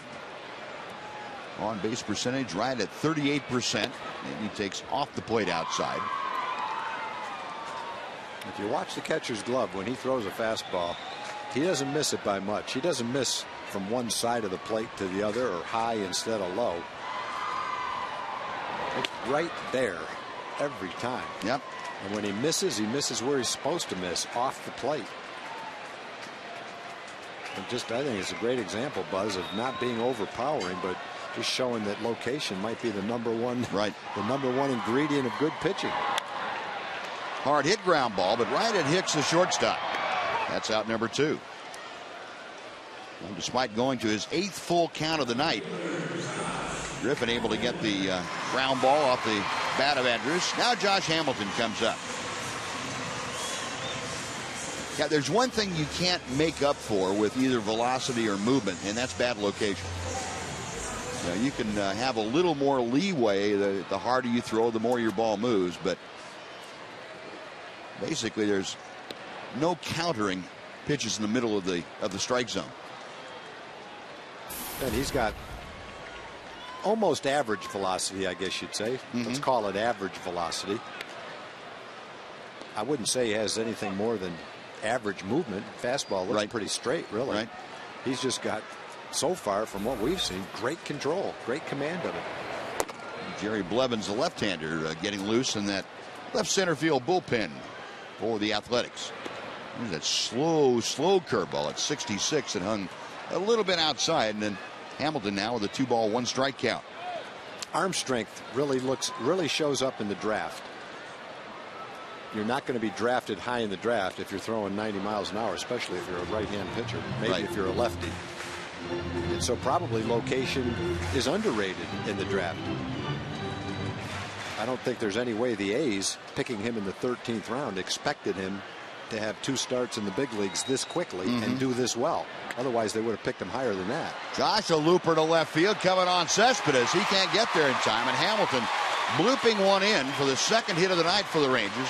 A 2-out single, and that'll bring Adrian Beltre to the plate as the tying run. Yeah, here's what we're talking about. Bloop and a blast, and it's 2-2.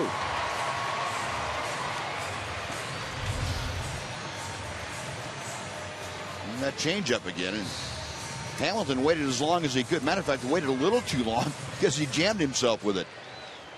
But that's what a guy that throws a changeup like that will do to you. Changeup, and as Tom was talking about, the pinpoint accuracy. Pitch is low to Beltre for ball 1. Adrian tonight has grounded out twice, but he's hit the ball fairly solidly, gotten deep into each count. Griffin now up over 105 pitches. And the pitch to Beltre catches the inside corner. 1-1. Rangers had the one good scoring opportunity in the second. Bases loaded, 2 walks and a blooper with 1 out. The strikeout, and then Martin lined out to first. A little bit one way or the other. That's 2 runs. That really was the only rally. Hard hit ball, but right at Inge at third. He goes the short way for the force out. Hamilton retired. So are the Rangers. We have finished 6 in Arlington. It's the A's 2 and the Rangers nothing on TXA 21.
Minnesota Twins are in town. Rangers and Twins hook it up at 6:05 that night. The first 10,000 kids 13 and under will receive a Rangers ice cream bowl. And it's Bluebell Ice Cream Sunday, so all kids can enjoy the $1 ice cream at the game. Get your tickets at TexasRangers.com or call 972-RANGERS. 7th inning, Derek Norris facing Matt Harrison for the 3rd time tonight, and Norris fouls away the first pitch. Norris 1 for 2, had a single in the 5th inning. That was the inning that the A's able to score a run to back up the run they scored in the 4th, too. That's been all the scoring in this ball game. Swinging a fastball upstairs, and it's 0-2. Harrison still has something left in the tank, 94 miles an hour on that last heater. I think, Tom, what you mentioned about Matt Harrison at the outset about not trying to throw 100% on every pitch makes a difference. You know, he's working at 98, 99%, but just that little extra effort gives him the ability when he gets into the 7th inning, the 8th inning, to still have enough reserve to go ahead and blast a fastball in there when he wants to. Yeah, we see you Darvish do the same thing. Right.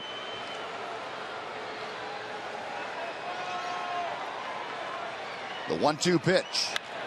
Up the middle. Kinsler dives, can't get it. It's into center field, a base hit. No, Norris with his 2nd hit of the night. He led off the 5th with a single. He has now led off the 7th with a single. He looks like a good hitter. Doesn't try to pull the ball. Line drive stroke. Ian almost in perfect position. That ball just sinking enough to where his dive was over the top of it. Chris Carter now takes pitch down low for ball 1. Carter drew a walk and scored the 2nd run. That was in the 5th inning. Remember, Harrison came in with a changeup 3-2, and Carter was able to eyeball it, getting it out of the strike zone. There's a fastball sinking at the knees. It's 1-1. Harrison about ready to throw his 99th pitch of the night.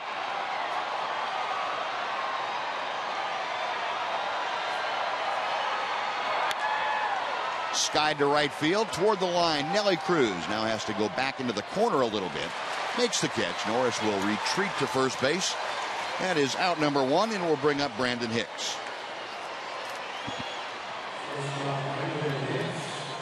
Ty Waller, the first base coach, giving Derek Norris the look at the stopwatch. And what they're timing there is how long it takes Matt Harrison, once he begins his motion, to get the ball to Mike Napoli at home plate. And most pitchers are between 1.3 and 1.6 seconds. And anything more than that, or at the upper end of that, they figure with an average lead and jump, most base stealers can swipe second. Swing and a miss by Hicks. It's 0-1. Well, Matt Harrison does a very good job. Doesn't have a great move for a left-hander to first base, but he does a very good job of varying the amount of time he spends in the stretch and also varying his leg kick. He will go to a slide step every once in a while. I'm not sure the scouting report has Norris as much of a base stealing threat. So Harrison hasn't really used the slide step, but he's gotten ahead of the count. 0-2 to Brandon Hicks. Hicks 0 for 2 tonight, a strikeout and a fielder's choice.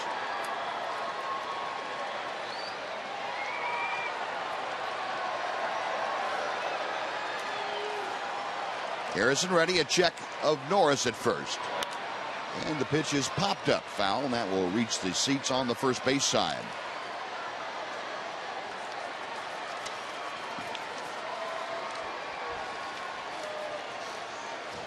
Brandon Hicks came back up on Saturday from AAA Sacramento. He was hitting .272 down there, 13 home runs and 48 driven in. And a swinging strike three. There's that 93 Buzz, a little extra. 5 strikeouts now to go with the 1 walk to Carter. Again, location, everything. Well, you get that pitch in there right about where the elbows of the hitter are, that height, and on the inside part of the plate. Very few hitters are going to get on top of that ball and do much with it. They may pull it foul, but it's hard to keep that ball fair, especially when it's got a little mustard on it like Matt Harrison's did.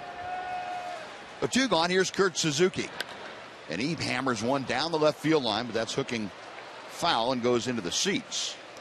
Suzuki a single and a strikeout tonight.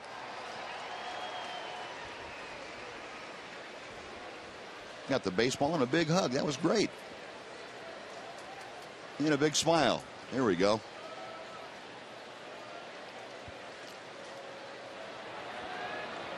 Oh, 0-1 the count to Suzuki. Got him fisted and a little roller out to Kinsler. Just shovel it to Andrews. And that'll do it. So the leadoff single by Norris. No damage. And we'll take the 7th inning stretch.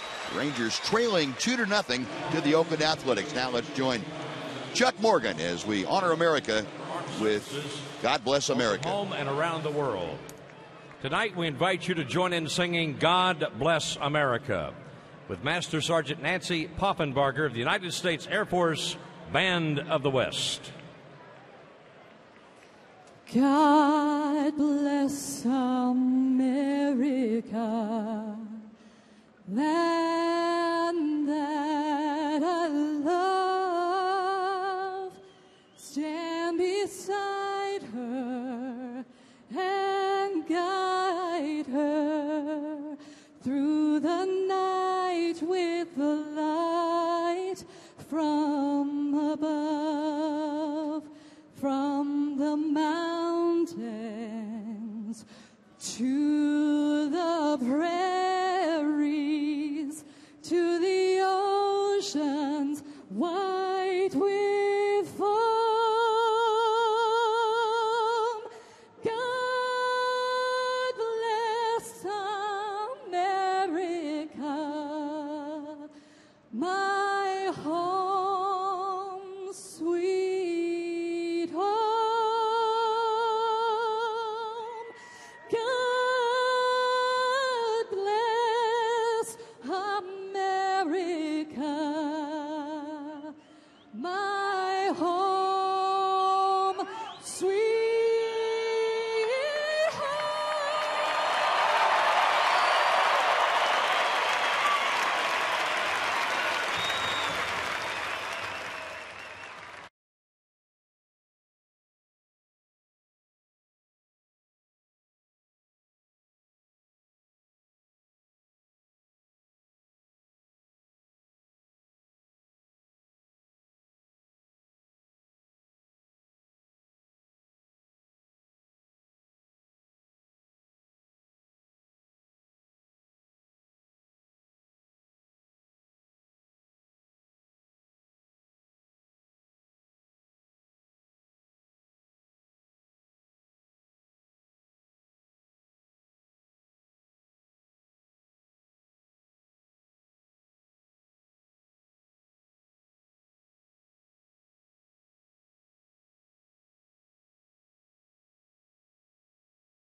Sports City Toyota.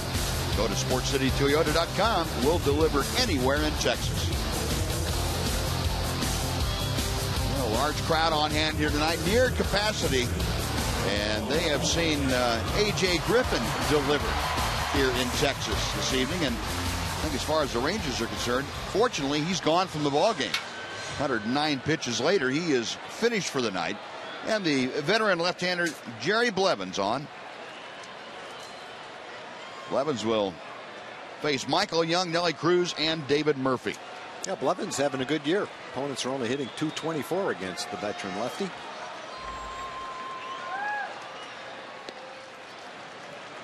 Ball one is low to Michael Young. Young, a walk and a ground ball to second. Hey, one thing, at least Ranger hitters, they can know what to expect from Blevins. They've seen him enough times to at least have an idea. Now, he may be real good tonight, but they've dealt with him before. The 1-0 pitch. Hit well to center field. Crisp going back, retreating, has room, reaches up, makes the catch. Now there was a really well hit ball off the bat of Michael Young, but it goes for naught as Coco Crisp able to run that down. Here's the Toyota Trucks on the road American League scoreboard. And Cleveland and Baltimore in the 7th are all deadlocked. White Sox trying to top the Yankees again for the second straight night. Toronto a 1-run lead over the Angels as they head to the bottom of the 8th. Tampa Bay behind David Price defeats Detroit. Kansas City leading Minnesota, and later on Boston at Seattle. Save huge on the new 2012 Tundra at your local Toyota dealer. Nelly Cruz 1 out of 2 tonight. He had that little dunking single to right field his first time up, then fly to pretty deep right field. Hits this ball sharply. It's off the glove of Inge. And Cruz will be safe at first as he rounds first. Brandon Hicks, the shortstop, has to go over to retrieve the ball. Well, so many times over the last week or 10 days, we've seen the Rangers get that kind of a break and really capitalize on it. Nelly hit the ball pretty hard, but it's a pretty easy play for Inge most of the time, but not that time. The Rangers get an extra base runner and see if they can take advantage of another nice opportunity. He just went by that ball, hit off the side of his glove. The first error of the night for Oakland, their 48th of the year, and Craig Gentry is going to come on and pinch hit for David Murphy. So Gentry at the plate. Gentry had a pinch hit in last night's ball game. Single to center field for his first pinch hit in 7 tries this year. Gentry back off the bench tonight, hitting .350 as he steps into the batter's box. 1 out, Cruz at first base. First error of the ball game by either ball club put him there. And Gentry and the Rangers trying to capitalize on it. Ball 1 is high and away. Another sellout crowd here tonight, 46,013. That's the 23rd sellout of the regular season for the Rangers in 2012, and that extends the club record. It had been 21 back in 1994, but soaring on past that mark. Next pitch is behind Gentry and hitting. Wow, that ball wasn't even close. Now either way, Cruz is going to be at second. Yeah. If he hadn't gotten hit. He did get hit, so the Rangers have the tying runs aboard with Mike Napoli coming up. That's just a little inside. Just kind of grazed. It looked like his back leg in the back of his leg. Well, now you've got another break. 2 men on an error and a hit batter. Graham Balfour warming up in the A's bullpen. Veteran right-hander. Mike can do some damage before he ever gets a chance to get in this game. Probably not going to come in before Martin hits anyway. Right. Napoli tonight, a strikeout and a fly ball to center. Cruz at second, Gentry at first. And Jerry Blevins, little inside move to check Cruz back to second base.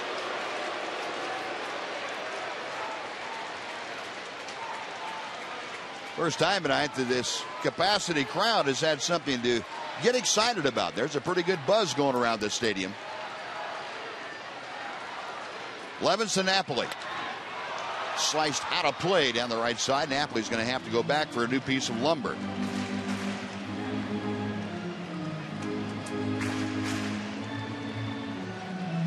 Well, Knapp gets that new wood, and he will put a little pine tar on that, get back in and get ready to hit with a count of no balls and 1 strike.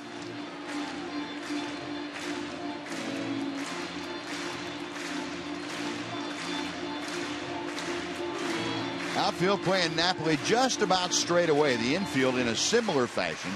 Both Hicks and Weeks up the middle looking for the double play opportunity. And now time called as Blevin taking a little bit too long. Napoli asked for time and it was granted. This happened in the second inning with Mike Napoli up and the bases loaded. He struck out, and then Leonis Martin hit that line drive into the glove of Chris Carter, and that was it. Other than that, A.J. Griffin did a great job of keeping the Rangers off the sacks. Blevins saw how the Rangers ran the bases last night. They've not taken any chances. Rangers, of course, great team speed and great speed on the base paths with Cruz and Gentry. In a 2-run game, you want to keep the double play and not put the tying run at second base, which a double steal would do. Right. 1 ball and 1 strike. And this goes back to what we talked about last night, Tom, about putting pressure on the pitcher, make him try to divide his attention. Yeah, you got a power hitter at the plate. Right. Can't afford to make a mistake to Napoli. Gentry the lead from first, Cruz away from second. And the 1-1 pitch from Blevins. Ooh. Fastball that Napoli just got underneath. It's a ball and 2 strikes. That pitch is right down the middle of the plate. That's right. Knapp had like a hanging slider the first time up. He's talking to himself. Key parts of the game, men on base. He's had his pitch. Yep. Just fouled it off. Easier said than done. It's still coming in there at 90 miles an hour, but we've seen Knapp so many times take advantage of that. Yeah, he's got another shot here at 1-2. And Blevins hangs it outside the off-speed pitch. 2 balls, 2 strikes.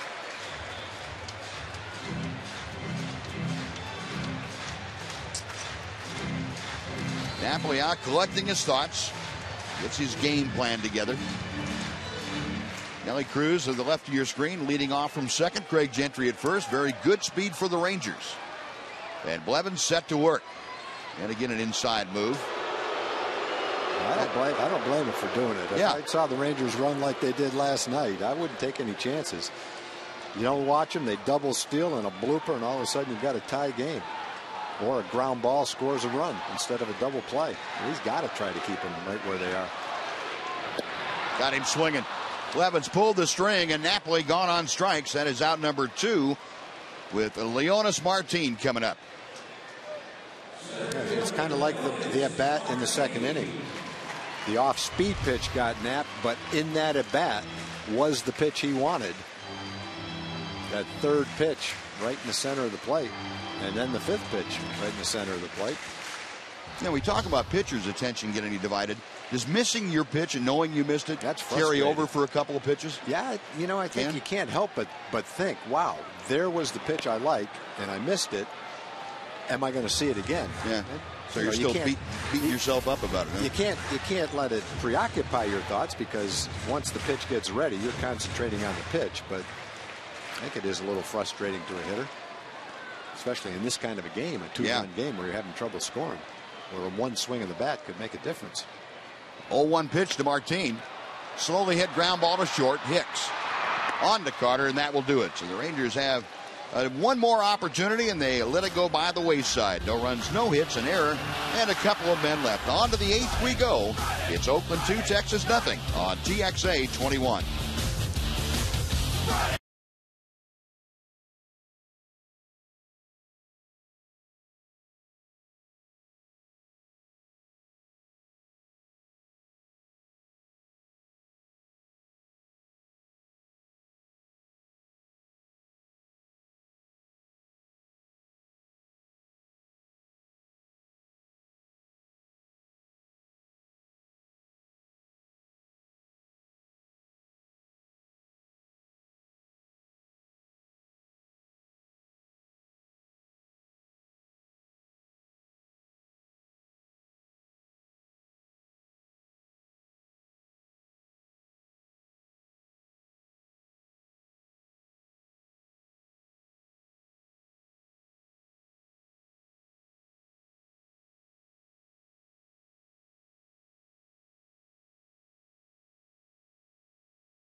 Oakland still with a 2-0 lead. And Matt Harrison throwing his 107th pitch of the night to Coco Crisp. Hits ahead of the count, 0-1. Crisp 1 for 3. An RBI single in the 5th inning is the last run that is scored in this game. And he looks at a strike on the inside corner, knee high.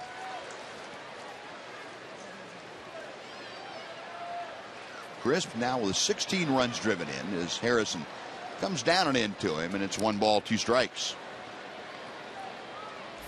Tanner Scheppers, right-hander, getting loose out of the Ranger bullpen. Again, in case you missed it, the earlier news about Mark Lowe having to go on the disabled list with a strained right intercostal muscle, the rib cage. And Yoshinori Tateyama is recalled from AAA Round Rock. Call strike 3. Harrison nailing down the outside corner, and Coco Crisp makes a U-turn at home plate, heads back to the dugout. And with 1 away, Jemile Weeks will come up. 6 strikeouts for Josh Harrison. Here's the Honda flashback moment. Nelly Cruz deep into right center field off the bat of Jemile Weeks, able to make that grab and prevent any further damage from being done. Check out the really big sales event now at your Honda dealer.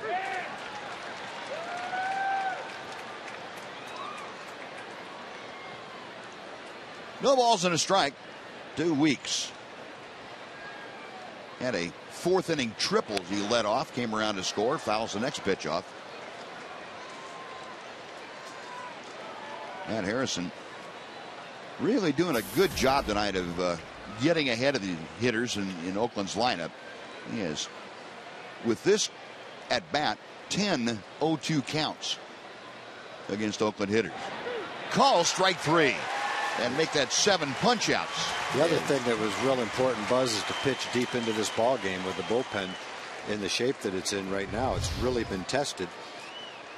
You've got Martin Perez pitching tomorrow, and so it's important that you don't have to use Justin Grimm tonight, because you're going to need a long man for tomorrow's game. Maybe you won't, but you have to have one ready, and that would be Grimm. Would be Grimm if you didn't have Grimm. Yeah, might be. Hopefully it won't be. But you also have Michael Kirkman. But at the same time, very nice for Matt to get deep into this game, give the bullpen much needed rest. Here's Yoenis Cespedes. And he takes the first pitch low and inside for ball 1. And Cespedes continuing to rocket the ball against the Rangers this year. 1 for 3 tonight. He has just given the Rangers all kinds of fits. That pitch all the way to the backstop. Cespedes, coming into this game, was hitting .625 against Ranger pitching with a home run and 6 RBI. Playing only 5 games. He's gotten another RBI and gone 1 for 3 tonight. So tack that on. And he's ahead in the count here. 3 balls and no strikes.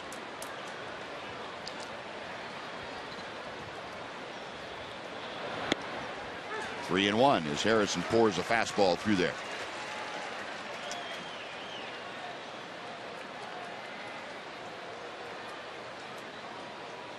Matt to the wind. The 3-1 pitch up the middle. Again by the dive of Ian Kinsler. That's the 3rd one that Kinsler has dived for. And had it divin? Maybe did he divin for it? Divin? Divined? I don't know. Anyway, he made a jump at it and didn't come up with it. That's the 3rd one. And Mike Maddox is going to go out and kind of slow things down for Matt Harrison a little bit. How about if he left his feet? That'll work. Okay. That'll work. I know what you mean. Okay. Just out of Ian's reach. Matt's at 118 pitches right now, trying to get all the way through the 8th inning if he can. Mike's just making sure everything's okay. Give him a little breather. Mike Napoli gives Matt Harrison a pat on the chest. Say, okay, let's go. And get this one more out here and deal with Johnny Gomes, who you dealt with all night. Gomes is 0 for 3, a couple of ground outs and a fly ball. And Matt Harrison, yeoman's work here this evening.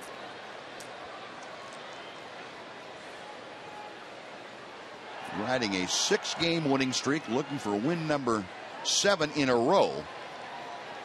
And also his 11th of the year, but he's trailing right now 2-0. And he fires first base way to drive Cespedes back.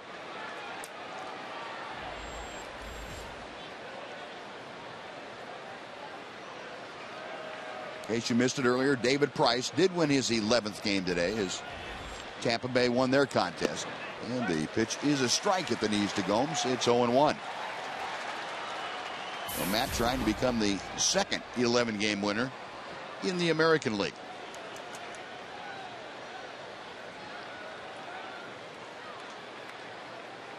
Harrison's 0-1 pitch. A ball and a strike as Gomes is brushed back off the plate a tad.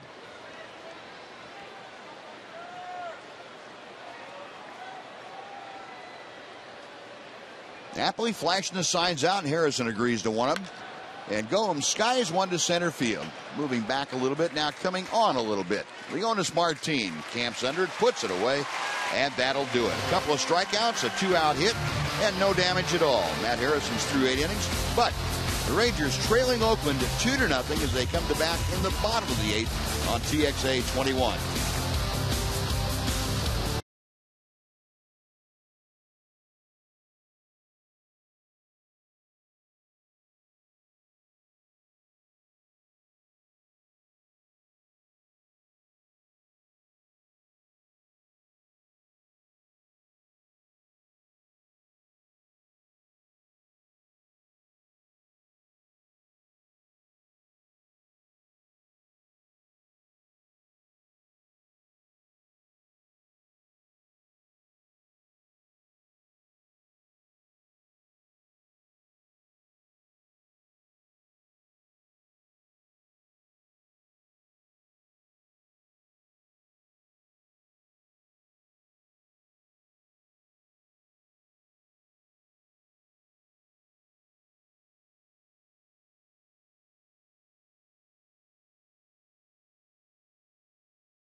Bring the energy.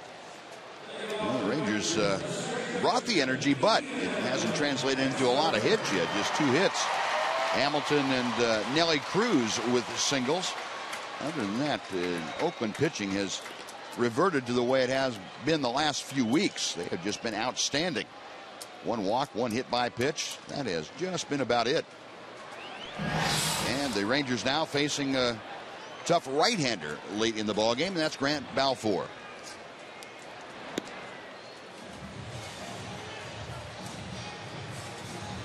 Yeah, Balfour's been a solid setup man for a number of years. Opponents are hitting below 200 against him. Usually has a good walk to strikeout ratio. Josh Reddick replacing Gomes in right field.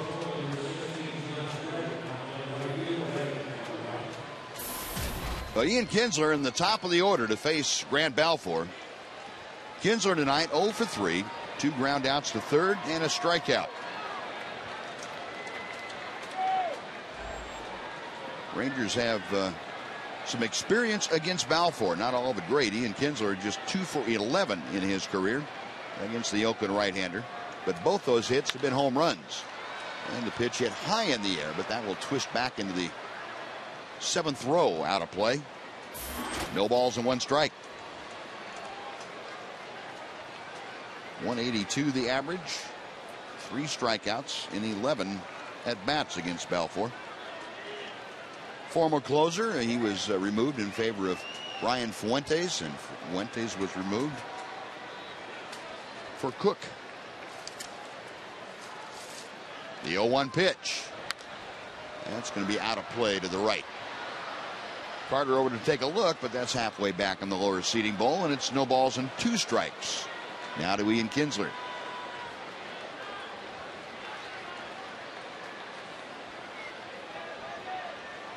Ken's not alone in that, though. The most hits by anybody against Balfour in the Ranger Club is 2.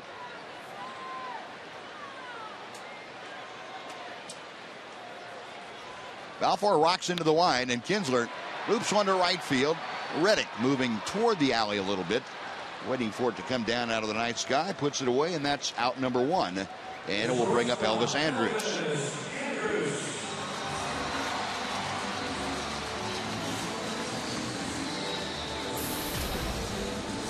Elvis also 0 for 3 tonight. The 2 groundouts have been to shortstop. The strikeout back in the first inning.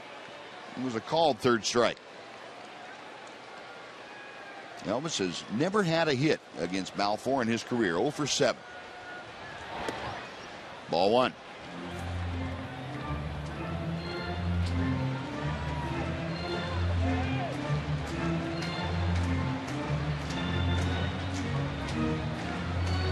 Matter of fact, Balfour, the only Ranger that he's really had a problem with has been Michael Young, and Young only has 2 hits and 10 at-bats, but he's walked 5 times. And Elvis Andrews will add a hit to his resume against Groton. Balfour, a solid single to center with 1 out. And just like that, Josh Hamilton coming up, representing the tying run here in the 8th inning.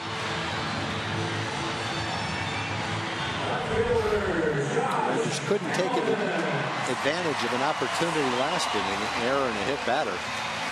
But they got the middle of the order coming up now in a 2-run ball game.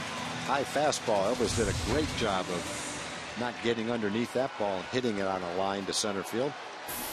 I kind of like this matchup for Josh because Balfour will give him a fastball. Now, whether it's hittable or not is something else, but he will test him with a fastball at least once. Elvis a good lead at first, and the breaking ball is in for strike 1.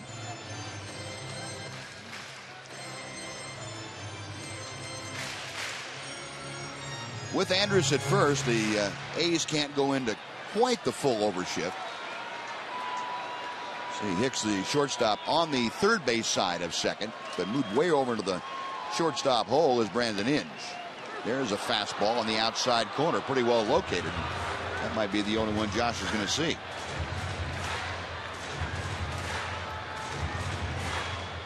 Pretty much pinpoint from Balfour, those 2 pitches. Yeah. Both of them could have been balls, too. Could easily both have been balls. The 0-2. That's high and away. Hamilton is 1 for 5. That 1 hit, a home run. He's also walked 1 time.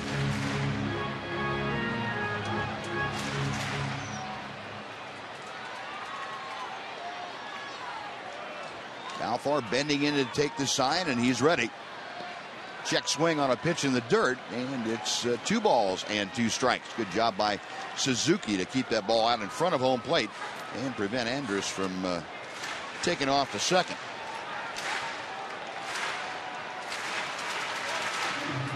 Elvis aboard with just the 3rd hit of the night for the Rangers off of A's pitching.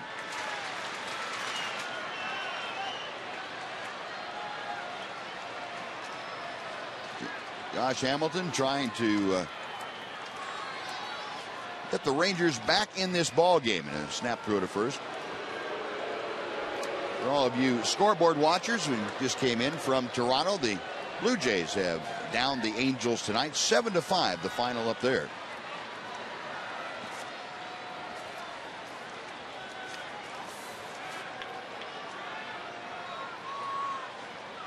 Now Balfour ready.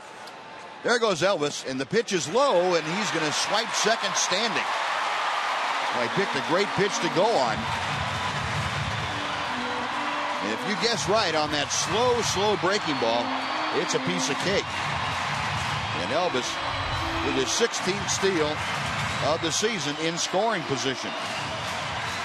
Also removes any potential double play on a ground ball. The count has gone full to Josh Hamilton.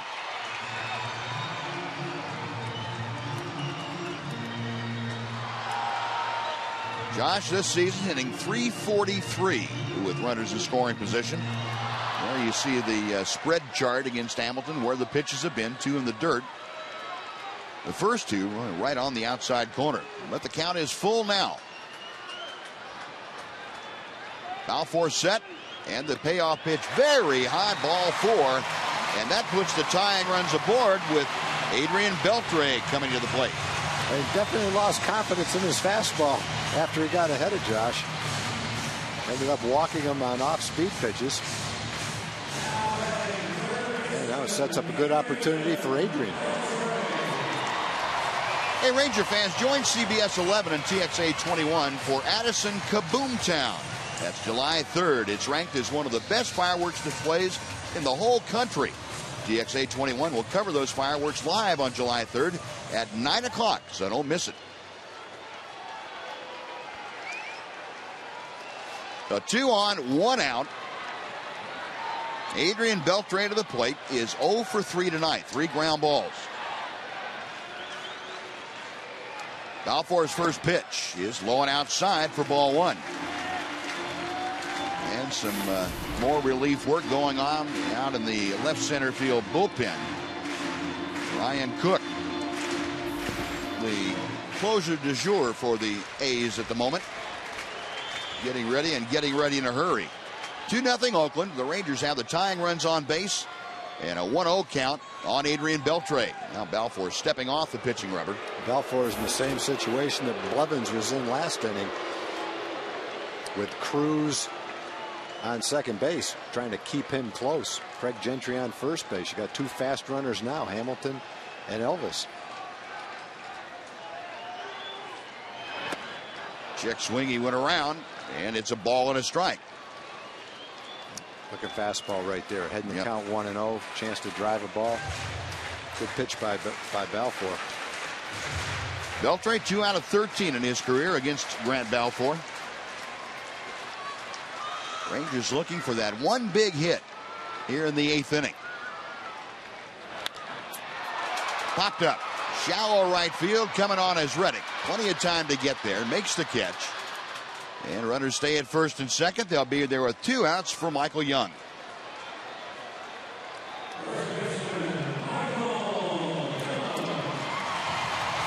Ron Washington has seen his ball club have 3 opportunities tonight and not quite able to capitalize on them yet. Looking for that one big hit. It's going to be up to Michael Young, who has shown the ability of late to get big hits with runners in scoring position. 0 for 2 tonight with a walk. Michael 4 for his last 10 with runners in scoring position. That covers the last 6 ball games. You remember he started off the season in like a house of fire. He had 395 and then went into a funk beginning the middle of May, where he hit 143 through 37 games. Now he's back on the upturn again. Andrus at second, Hamilton at first.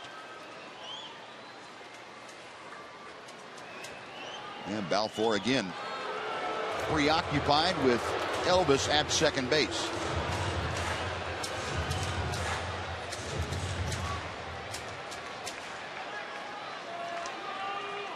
Michael was the first hitter that Jerry Blevins faced when he came in the 7th, and Young hit a sharp line drive to center.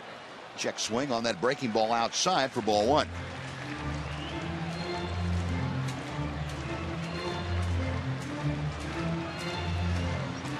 Young at 275 for the season as he stands at home plate here in the 8th inning. Andrus, the runner at second, his lead, and Josh Hamilton at first, checking to see if Andrus goes. Another breaking ball outside. It's 2 balls and no strikes. And now Suzuki going to go out and have a talk with Grant Balfour.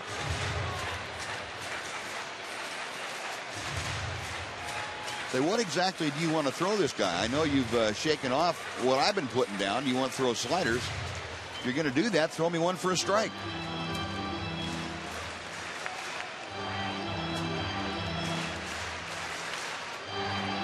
Balfour's been around long enough to tell the catcher, you go back there and put your fingers down there and I'll throw what I want to.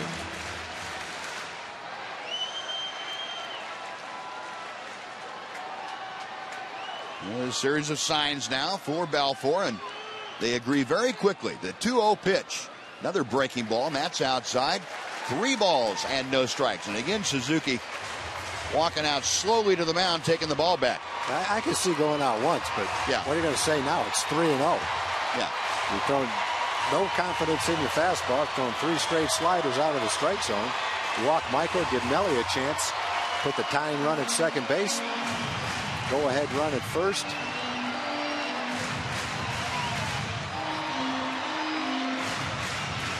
Three balls and no strikes. 2 on and 2 out. Rangers trailing by a pair. You've got to throw him a fastball here, don't you?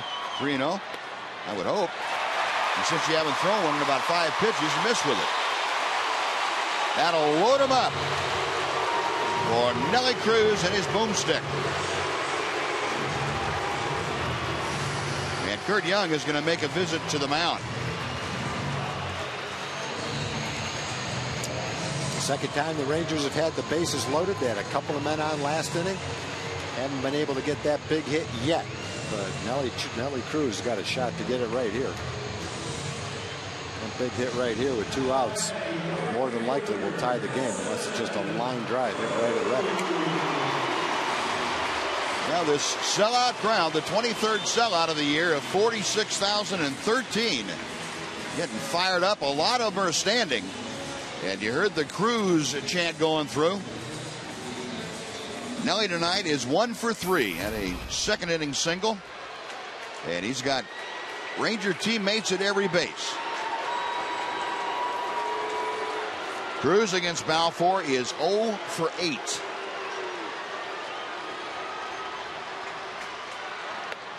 Ball 1. Another breaking ball. Doesn't want to throw his fastball. Remember when Elvis got this started with 1 out, he had been 0 for 7 against Balfour, and Balfour threw him a fastball, and Elvis turned it right around. Yeah, never would 1 for 9 look so good. Yeah. With his 5th career grand slam. 1-0 pitch. That's a belt high strike. And that had no wrinkle in it. It was a straight fastball.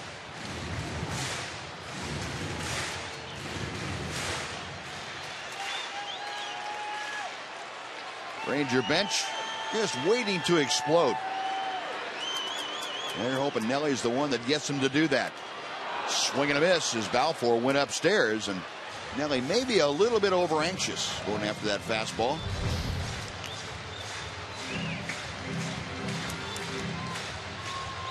Up about letter high. Well, the count's gone to 1-2.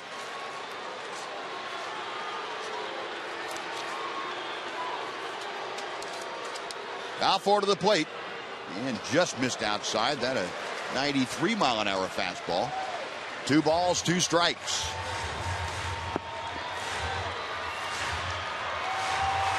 Chuck Morgan getting this crowd going.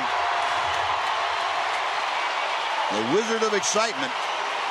He can use the ribbon boards and everything in his power to get this crowd going, and they are up. The 2-2 pitch. High ball 3.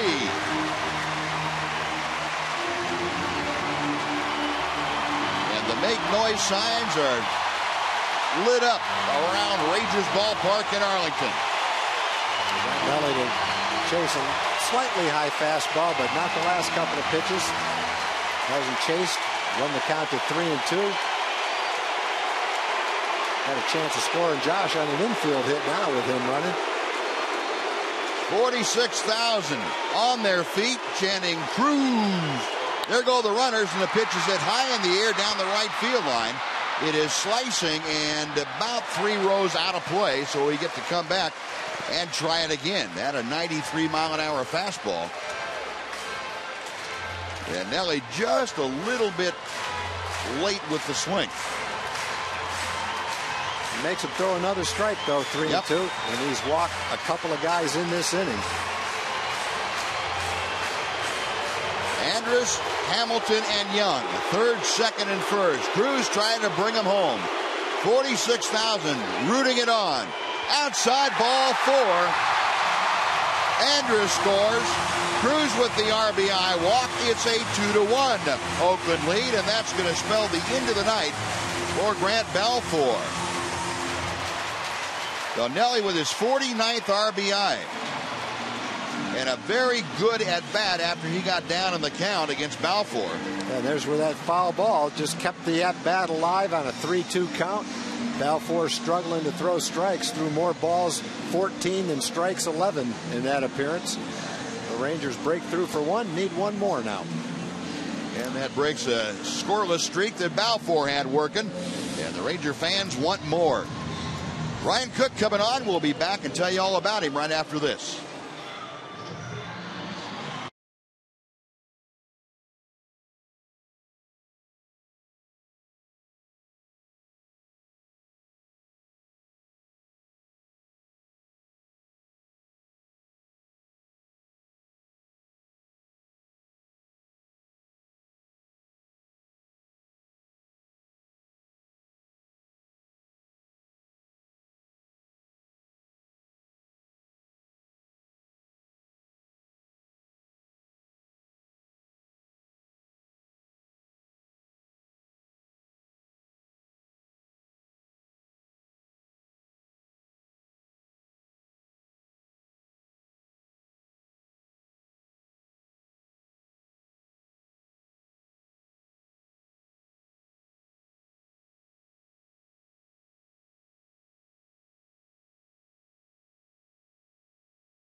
Become the A's closer is on now. It's a 2-1 Oakland lead. The Rangers have the bases loaded with 2 outs in the bottom of the 8th inning, and Cook is on for his 34th time. He's been just about untouchable as far as getting hits against him. He's only given up 11 hits in 33 innings. That's a 102 opponent's average, but he has walked 21 batters in 33 innings. So he's prone to the base on balls, very difficult to hit. Rangers have had 3 walks in this inning after Elvis's single, and they'll take another walk right here if you want to give it to him. Now, Craig Gentry, who came on as a pinch hitter last inning for David Murphy, was hit by a pitch, stayed in the ball game. He will face Ryan Cook for the first time in his career. Hamilton, Young, and Cruz, 3rd, 2nd, and 1st. Cook from the stretch. Late swing and a foul tip. It's 0-1. Well, Cook's got big-time velocity, mid-90s, and big-time movement. Tough to get a good piece of him. It doesn't take much. All it takes is a little infield hit, a blooper, anything. Wild pitch. Cook, who came up with the Arizona Diamondbacks, came over to the Athletics in the trade for Trevor Cahill. 0-1 pitch. Fly ball left field. Cespedes start in. He's going back. He can't get it. It's over his head. Hamilton scores. Young scores. Here comes Cruz. He will score. Into 3rd with a triple is Craig Gentry. And the Rangers lead 4-2.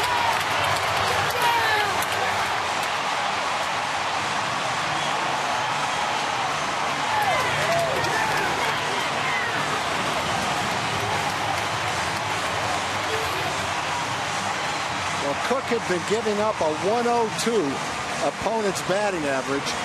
Gentry got a pretty good piece of it, and Rangers got a little help from Cespedes, who misjudged it in left field. He came in just enough to where he couldn't recover to catch it.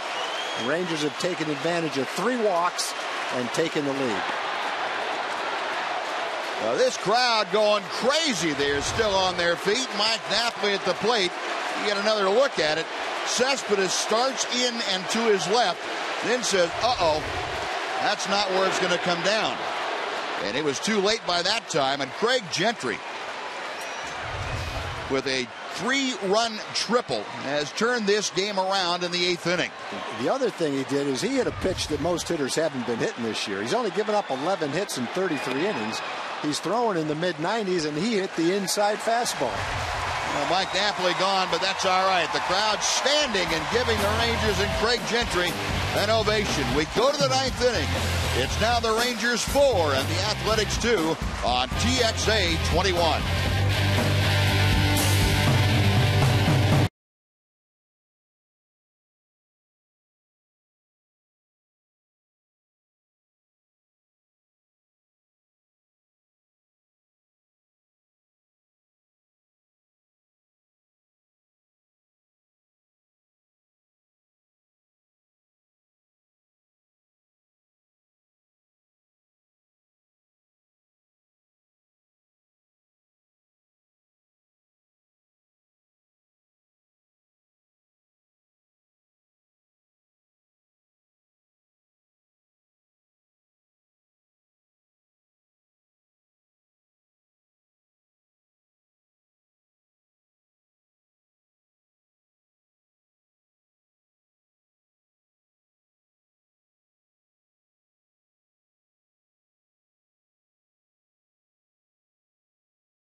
Today and see every Rangers out-of-market game live online and on your favorite devices in HD quality. Visit TexasRangers.com to order and get more details. MLB.tv. Baseball everywhere. A very energized 46,000 plus on hand, and they will see Tanner Shepard trying to get his first major league save. Young right-hander on for the 9th inning. A 2-run Ranger lead, and the first pitch is up and in to Brandon Inge. Well, Tanner came in last night in a pressure situation, but he had a 3-run lead earlier in the game. Ended up getting out of a jam and giving up a couple of runs in the next inning. And he's got his work cut out for him right here. Number one thing, you've got the tough part of the order. Cespedes out of the way. Got toward the bottom of the order. Key is throw strikes right here. Adams Nathan not available. Yep. Thank Check you. swing foul. Exactly. Thank you very much. That could turn it around for Tanner Shepard. Well, Matt Harrison did a great job tonight, and Shepard's trying to close it out for Matt. 8 innings of work, just 2 runs on 8 hits, a walk, and 7 strikeouts. There's a strike, and it's 2-2 now to Brandon Inge. David Price went to 11-4 tonight. He won his game. Matt could win 11 if Tanner can save it. Ground ball to Andrus, comes up nicely for him. Low throw, dug out by Michael Young. Elvis, don't do that. Elvis threw Young a sinker, and Michael said, nah, no problem. I'll take care of it. Yeah, Michael's just getting better and better at first on that play. He scooped one for Elvis yesterday. That one might have been a base hit yesterday. This would have been a bad error to start the 9th inning. Fortunately, that ball went right in Michael's glove. Yeah, and fortunately, it was a long enough bounce that Young could adjust to it a little bit. It wasn't that in-between bounce. So 1 away, and Derek Norris is the hitter. And Tanner Shepard's a little low with that fastball at 97 miles an hour. Well, you like the fact that Shepard's pitched an inning and a third yesterday. He's coming right back out with good velocity, throwing the ball hard today.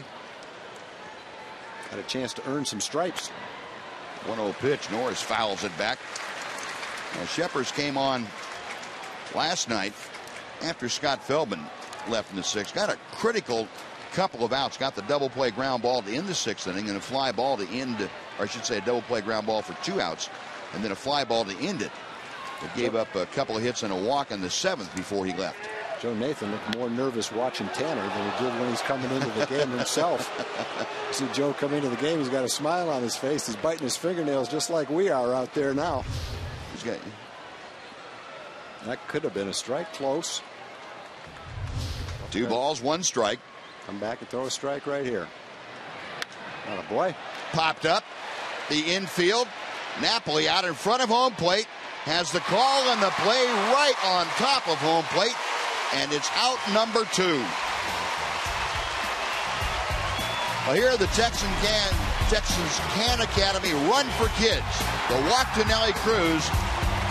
A run home as Andrus scored. Then the triple off the bat of Craig Gentry. And the Rangers, after being silenced for the first 7 innings, take a 4-2 lead. And now they are just 1 out away from wrapping this up. Right off the car, not the kid. Chris Carter, the hitter. Carter has walked and twice flied to right field. First pitch from Shepard just outside at 97 miles an hour. 1 ball and no strikes.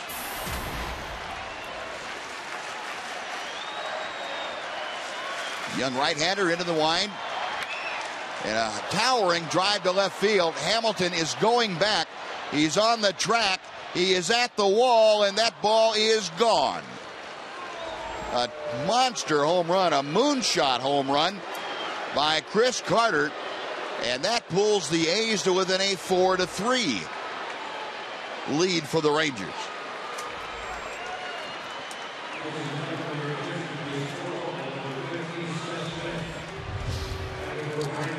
So a 2-out home run by Carter, his first in an A's uniform this year, makes it a 4-3 game. And now Seth Smith, left-handed hitting outfielder, is going to pop off the bench as a pinch hitter for Brandon Hicks.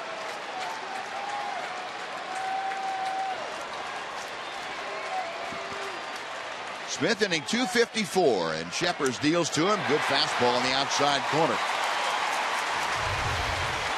And Josh Hamilton got back there and had a pretty good look at it, huh, Tom? Yeah, it came straight down and another foot this way, and Josh would have caught it. Maybe off the top of the wall. You know, you give up a home run, you don't want to hit, you don't want to see that, but at the same time, he challenged him. He threw a strike. He's throwing well. Rather see a guy hit the ball than walk him. Tapper out to second. Kinsler on to Young. That'll do it. And Tanner Shepard gets his first major league save. Joe Nathan's like a proud papa out there in the bullpen jumping around. Tanner Shepard gets the save, and Matt Harrison wins his 11th ball game of the year. The Rangers win their 4th in a row. That's one of the better wins of the year. The Rangers are shut down through 7 innings. The A's were swinging the bats pretty well. They had a 2-0 lead. They had their closer in the game. The Rangers got 3 walks in the 8th inning. A nice walk by Nelly Cruz to force in a run, and then Gentry hit a long fly ball. Cespedes misjudged it. The Rangers took advantage of a mistake, scored 4 runs, and then with a bullpen depleted, Adams not available, Nathan not available, Tanner Shepard comes in for the 2nd straight day, and today gets his first big league save. So young guys performing well today. Tanner Shepard helping Matt Harrison get his 11th win. What a nice win. Well, a great job by Harrison. 8 innings of work, and the skipper said, yeah, here we go. Give me a hug here, Jackie. We can get this thing on into the clubhouse. And that looks like a proud papa right there. So, yeah, that's my kid out there. Joe Nathan out there cheering on Tanner Shepard. Tanner, the 24-year-old from Mission Viejo, California, Dana Point area, and he gets his first career save. Now the Rangers win it 4-3. We're going to take a short timeout. We'll be back with more right after this on TXA 21.